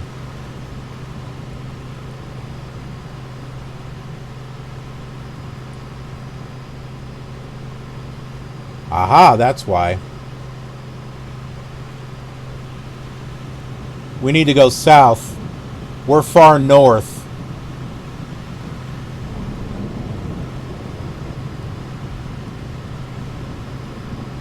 So we're a bit off course. Not to worry, not to worry.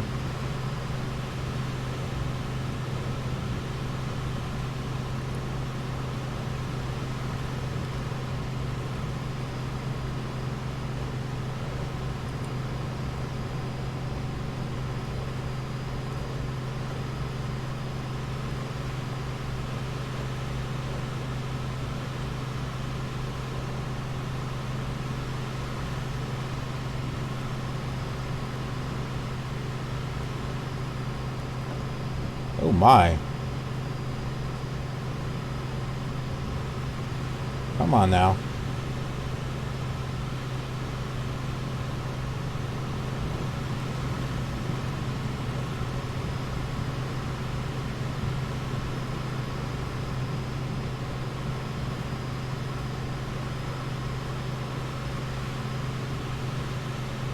Are we at 20,000? Oh geez, we are at 20,000.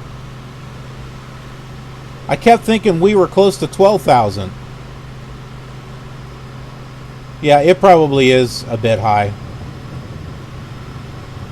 Oh, I know why we went this high. I was trying to clear the cloud cover. Back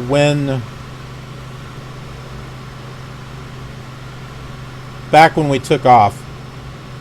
Boy, this thing does not want to go down.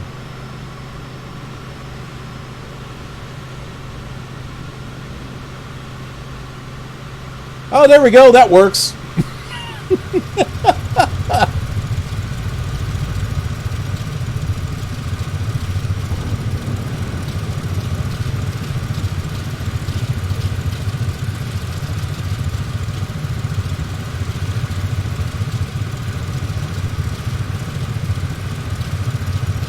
Yeah, we should get to the airport in no time now.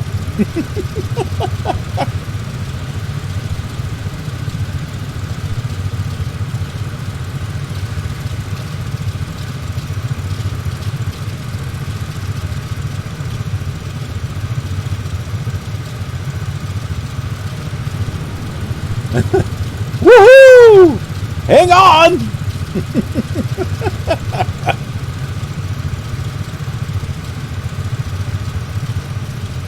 This is where Flight Simulator would go dark and say aircraft stress or something.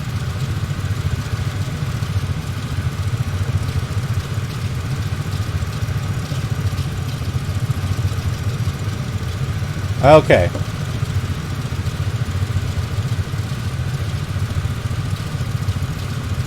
Look at that. We're only 12 miles away from the bore now. Caleb Duran. Hello. Welcome to the KILR Gamer channel. Do I like 9/11 Sim? I've never heard of it.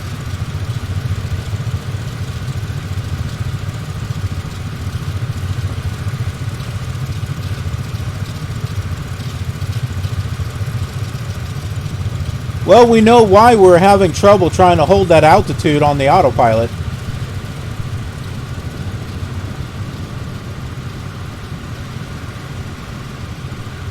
Okay, there we go. We're 10 miles from the bore. This is our vector to head away from.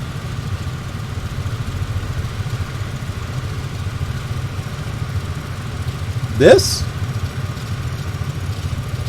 Oh, I don't consider this a 9/11 Sim, but...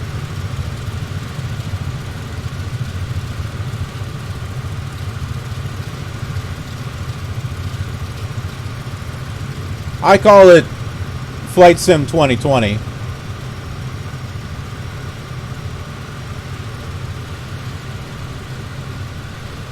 But how do I like it? I like it. But then again, I play all the different Sims as well.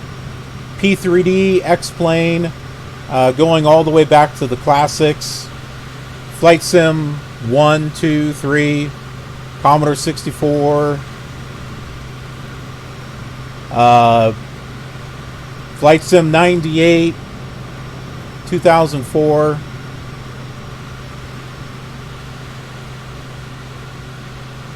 New York, that's an awful long flight.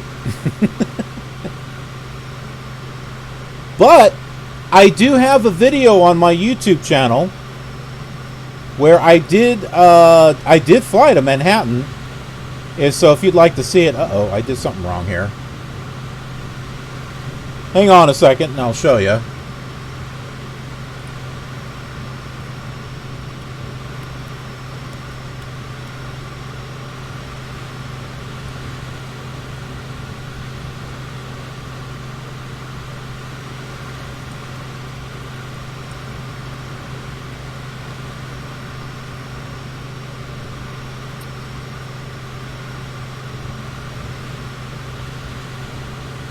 X-Plane 11, 8, and FS 98. Didn't I do? Maybe I didn't do it. I thought I did. Maybe it was before. No, I know I did it in FS 2020. Because I remember when I looked at Manhattan, it looked like all the buildings were burnt.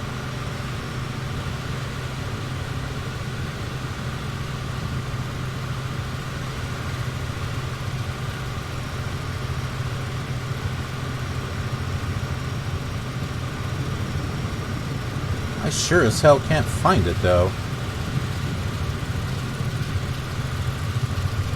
Let's not lose sight of our...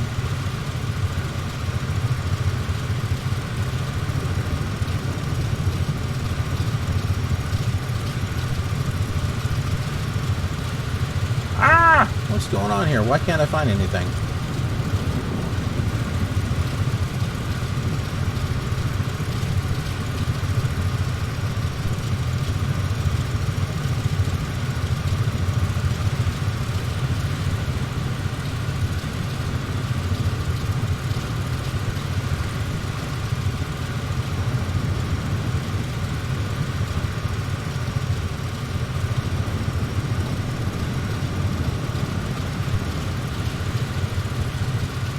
Oh, it was a live stream. That's why I can't find it.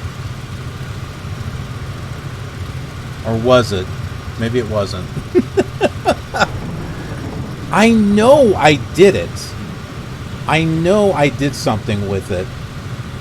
I don't know why I can't find it. Oh, we got our radio. Hold on.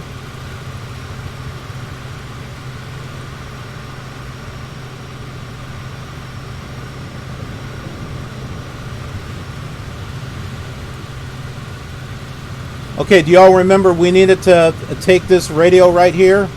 There it is. We got to catch it.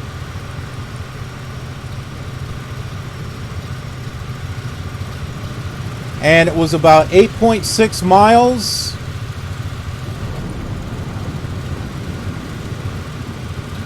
And we would change to 232 degrees. Well, crap. Now it's getting all jittery because of the storm.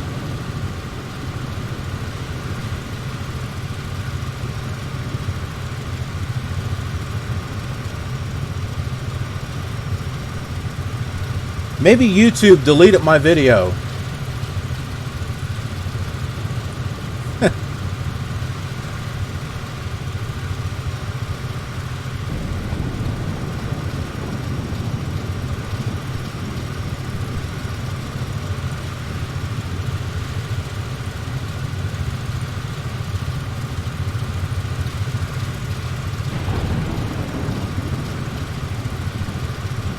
Something tells me this may not be a very fun landing.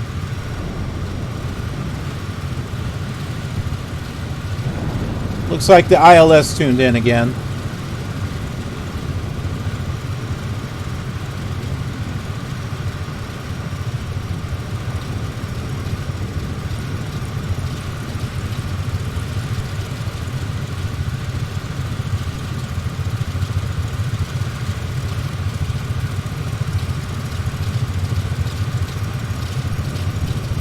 My goodness.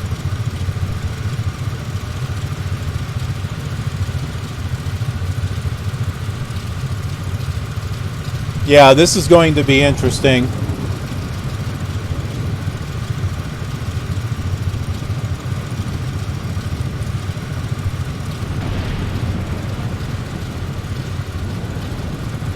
We're just now passing over the Vor.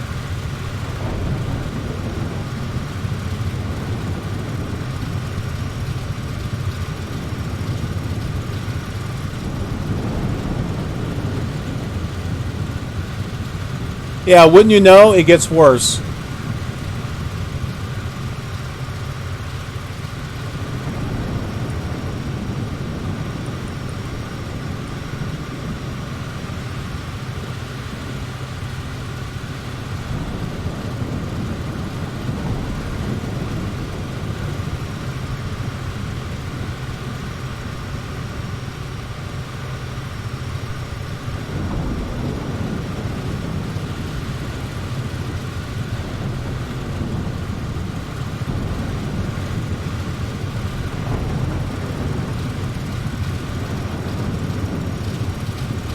Okay, so remember, 8.6 miles.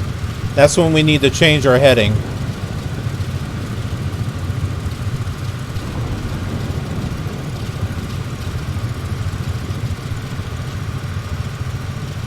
Yep, here it is. This is moving. Good. This is what we're intersecting right here.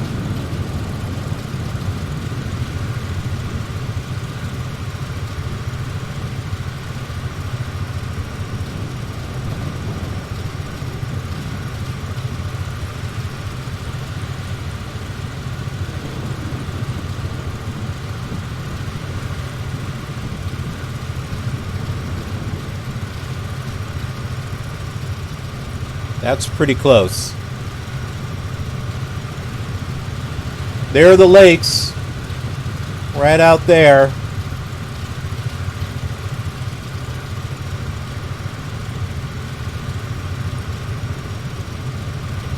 Yep, so here's the map. Whoop. We're coming down here. Hey, we can go to Snake River Grill. Hey, we'll have to look up a menu or something. Yeah, so we're coming in here. So here's all the lakes and stuff.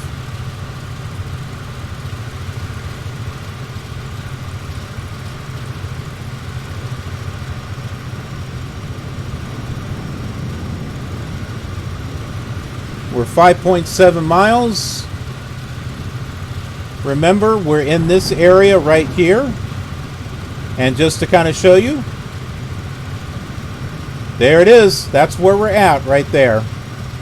So 8.6 miles will change to a heading of 232.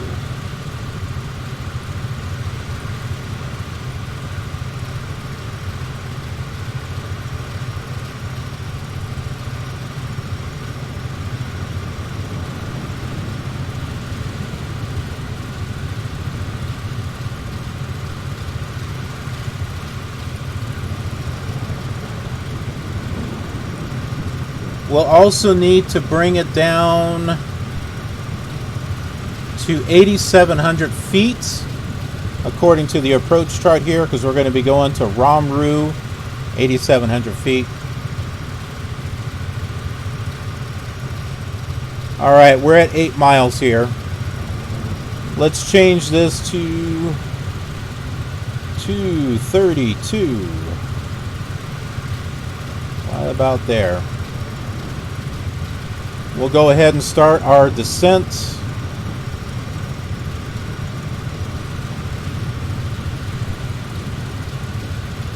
I think I said 8,900 feet.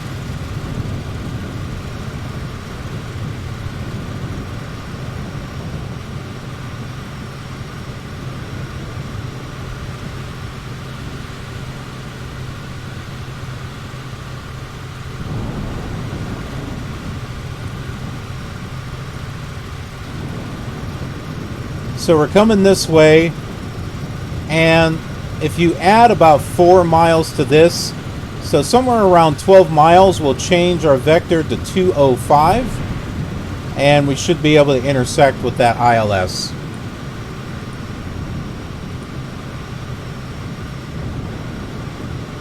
We're at 10 miles right now.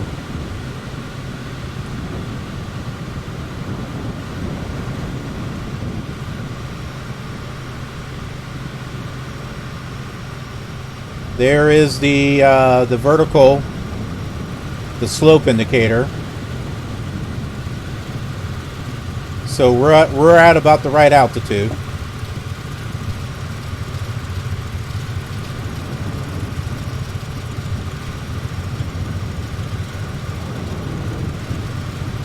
.5 miles.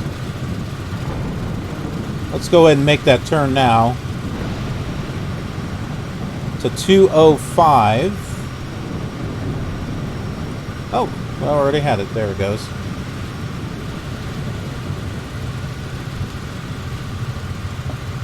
Okay, we should be on a good vector to intersect the ILS.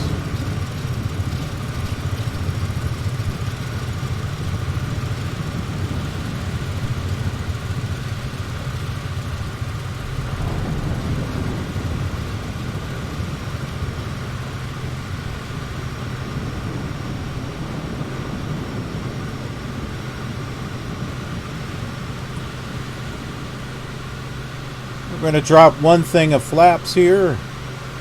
1 degree. Now, you know, one of those things.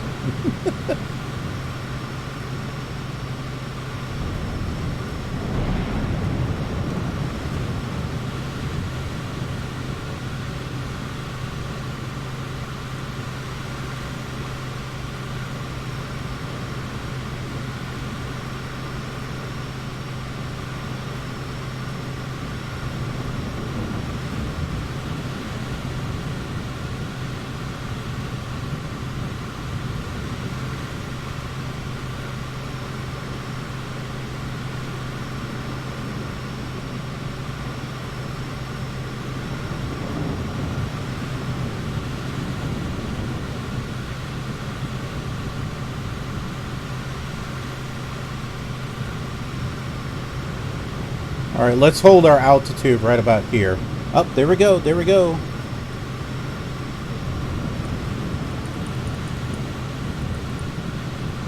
We're intersecting with the localizer now. Let's get this switched over.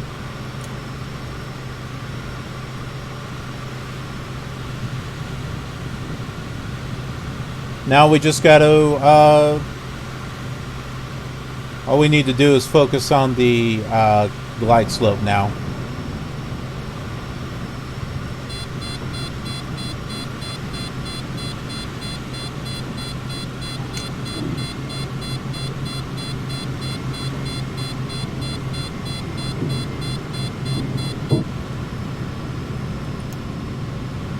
We are 9.7 miles from the airport.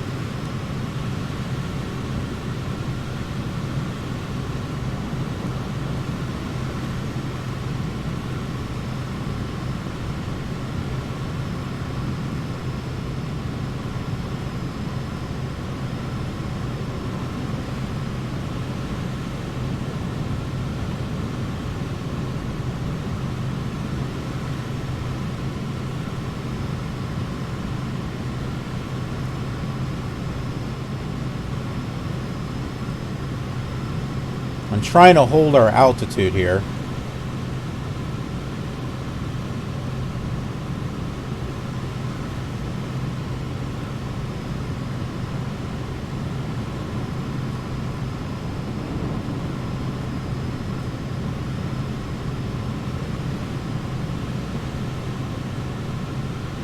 Okay, I think we're looking good here. We're not going down too fast.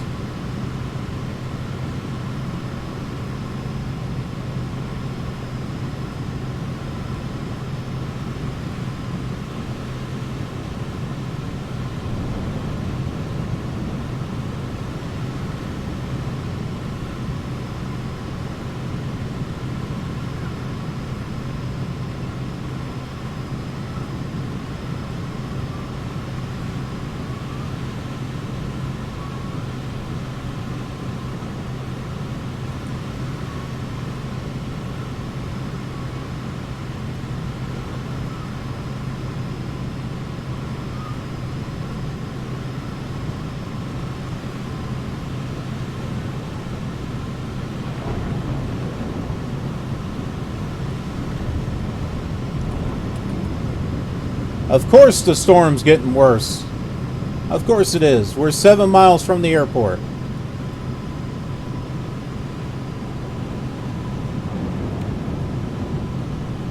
Glide slope captured.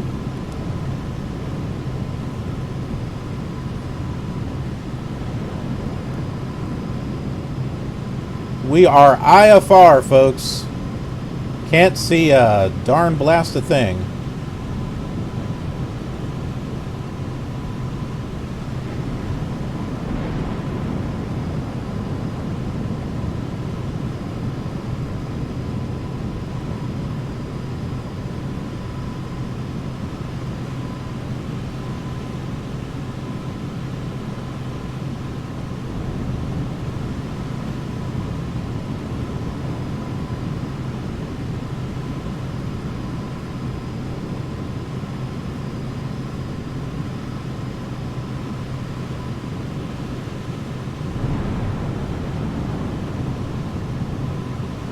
We're 6 miles from the airport.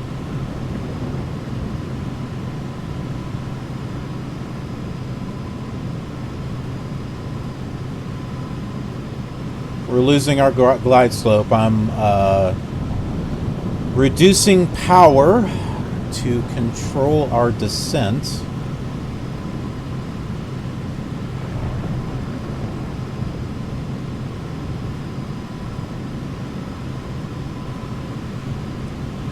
I'm lowering another notch of flaps.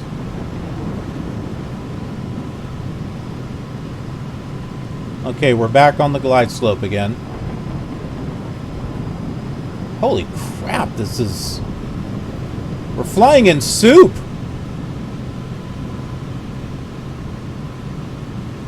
5 miles.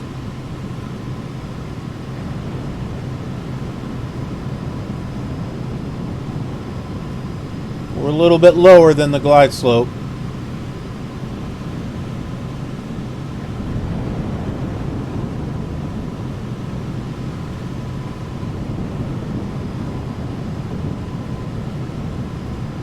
Trying to get myself on a good descent here. Not easy with the way the storm is blowing us around. About 4.5 miles to the airport.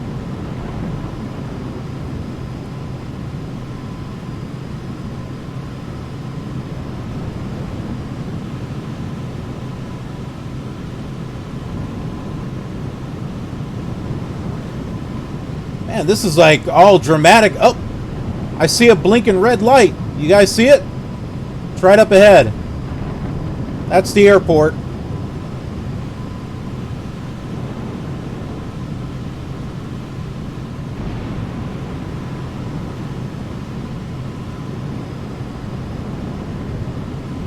We're 4 miles.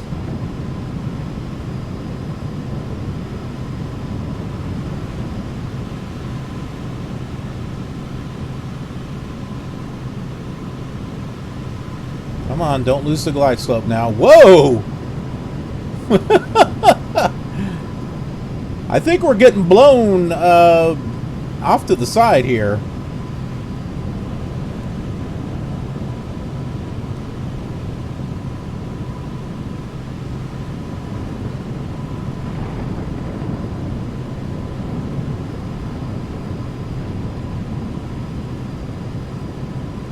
Three and a half miles.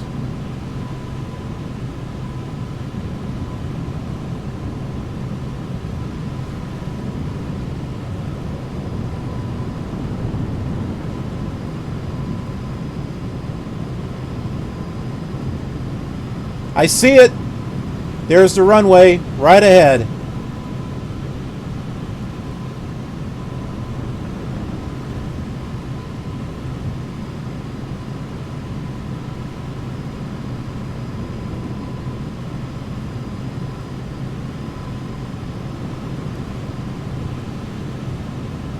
We're a little low.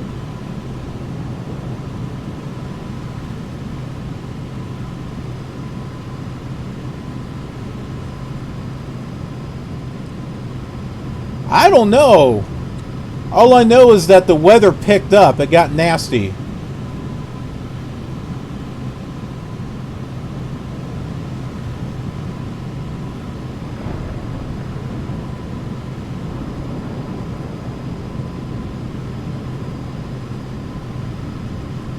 We got this. We got this. Come on now.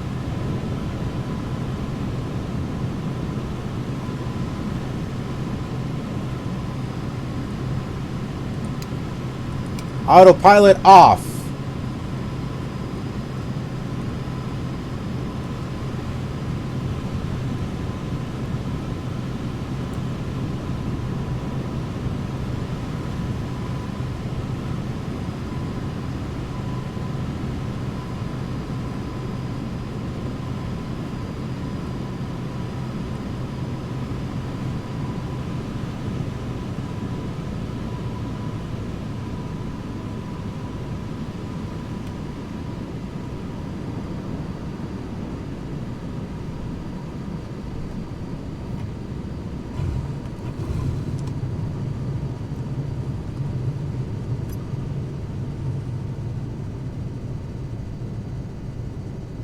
Woohoo! Yeah! That's what I'm talking about!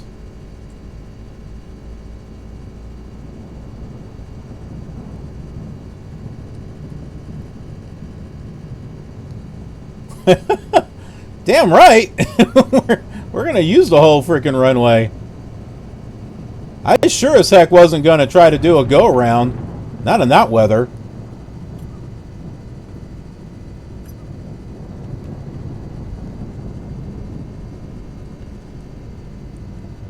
Do you see how rewarding that is when we're not relying on a GPS and we're just doing the VOR navigation?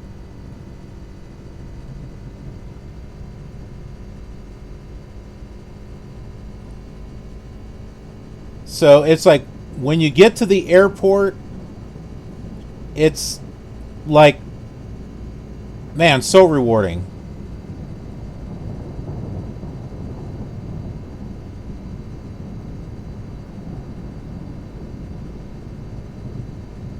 Although it's a very generic looking airport, but... Whoa, who's that? Is someone following behind us?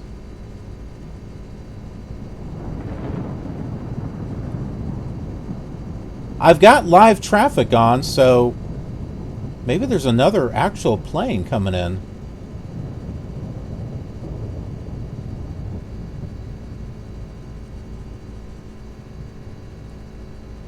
No, I don't have AI traffic on. I've got live traffic on.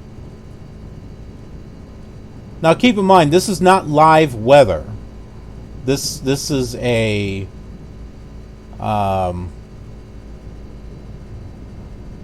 dynamic weather that I'm using.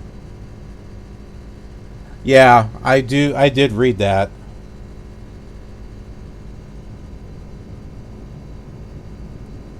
Let's see what actual type of plane that is.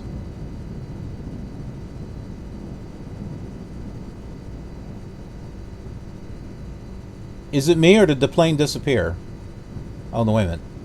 There it is. No, now it disappeared. It was right there. It's gone. Maybe someone was following us and they crashed.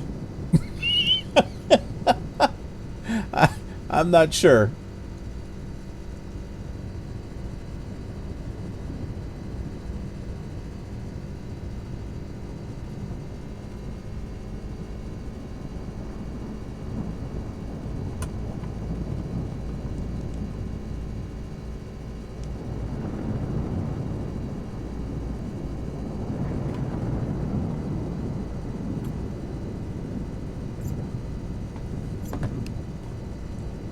Whoa!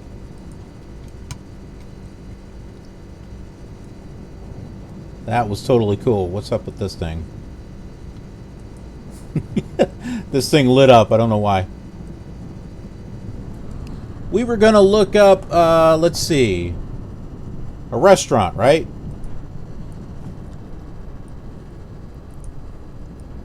Yeah, there's this Snake River Grill.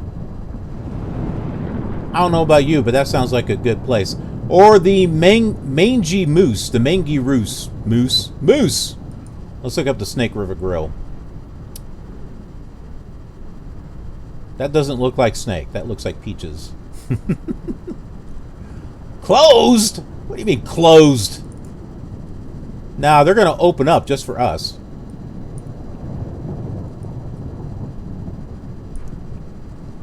Alright, here we go. Dinner menu. Alright, for starters, what are we going to have them bring out here? How about branding iron of green chili onion rings? Oh, I haven't had a green chili onion ring. Oh, man, that sounds good. Potato pancakes. What do you think? We'll have them pull out some green chili onion rings and some potato pancakes. We'll skip this. Who wants salad? Main courses: mushroom risotto, butter roasted halibut. There we go. Oh, look how much this is. $42. Holy crap. Or Colorado rack of lamb. That is $62 right there. Heck, the starters are expensive. Look at that. 15, 18. Damn! They weren't joking when they said there was inflation. Small plates, truffle fries. Yeah, we want flies in our stuff. Potato ganache, grilled asparagus. I thought that said Mountain Dew mushrooms. Morning Dew mushrooms. It must be the Mountain Dew. Bacon wrapped dates. Oh, now that sounds good. That's different. Carmen Ranch grass. Strawberry shortcake ice cream bar. Oh, they got rhubarb pie.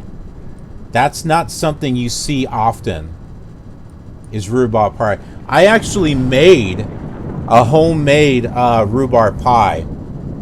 Oh, wow. It was good. Mississippi mud. Chocolate custard, malted whipped cream, raspberry, graham cracker, sand.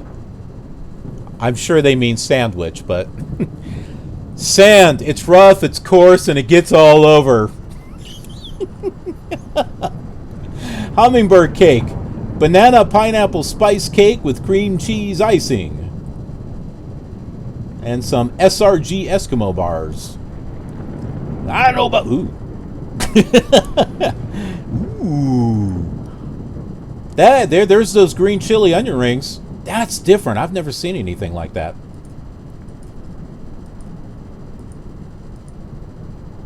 Do we want cocktails? And wine? It's funny. I hear that thunder and I think like I have a new follower here on Twitch. The Mangy Moose Restaurant Salon. Let's take a look and see what they have. This looks boring. Alright, we're going to still look at it anyway. Oh man, we don't have any pictures? Alright, let's see here. We got chili, house salad, kale salad, bleh. Brussels sprouts. Oh, that sounds exciting. Truffle flies, elk sausage, mushroom flatbread. Oh, look, they have bacon wrapped dates too.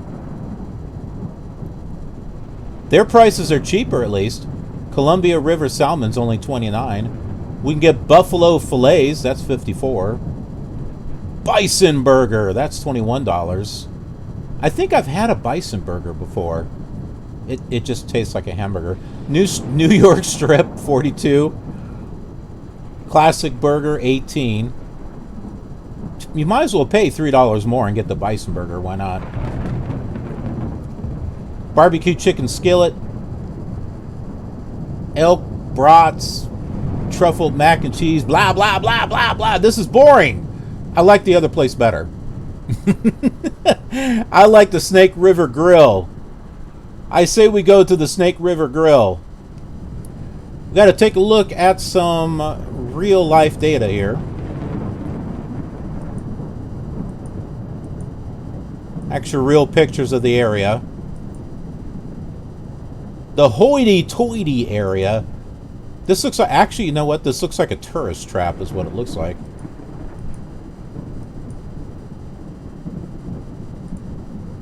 Wouldn't you just love to have a home that's just out here where it's peaceful? Away from all the craziness of the cities?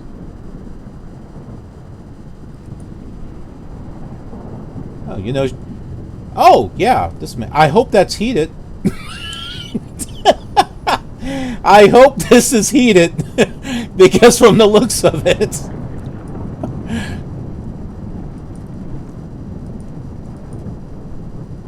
Moo!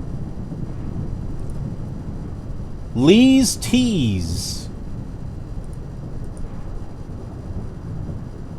That's just kind of neat looking there.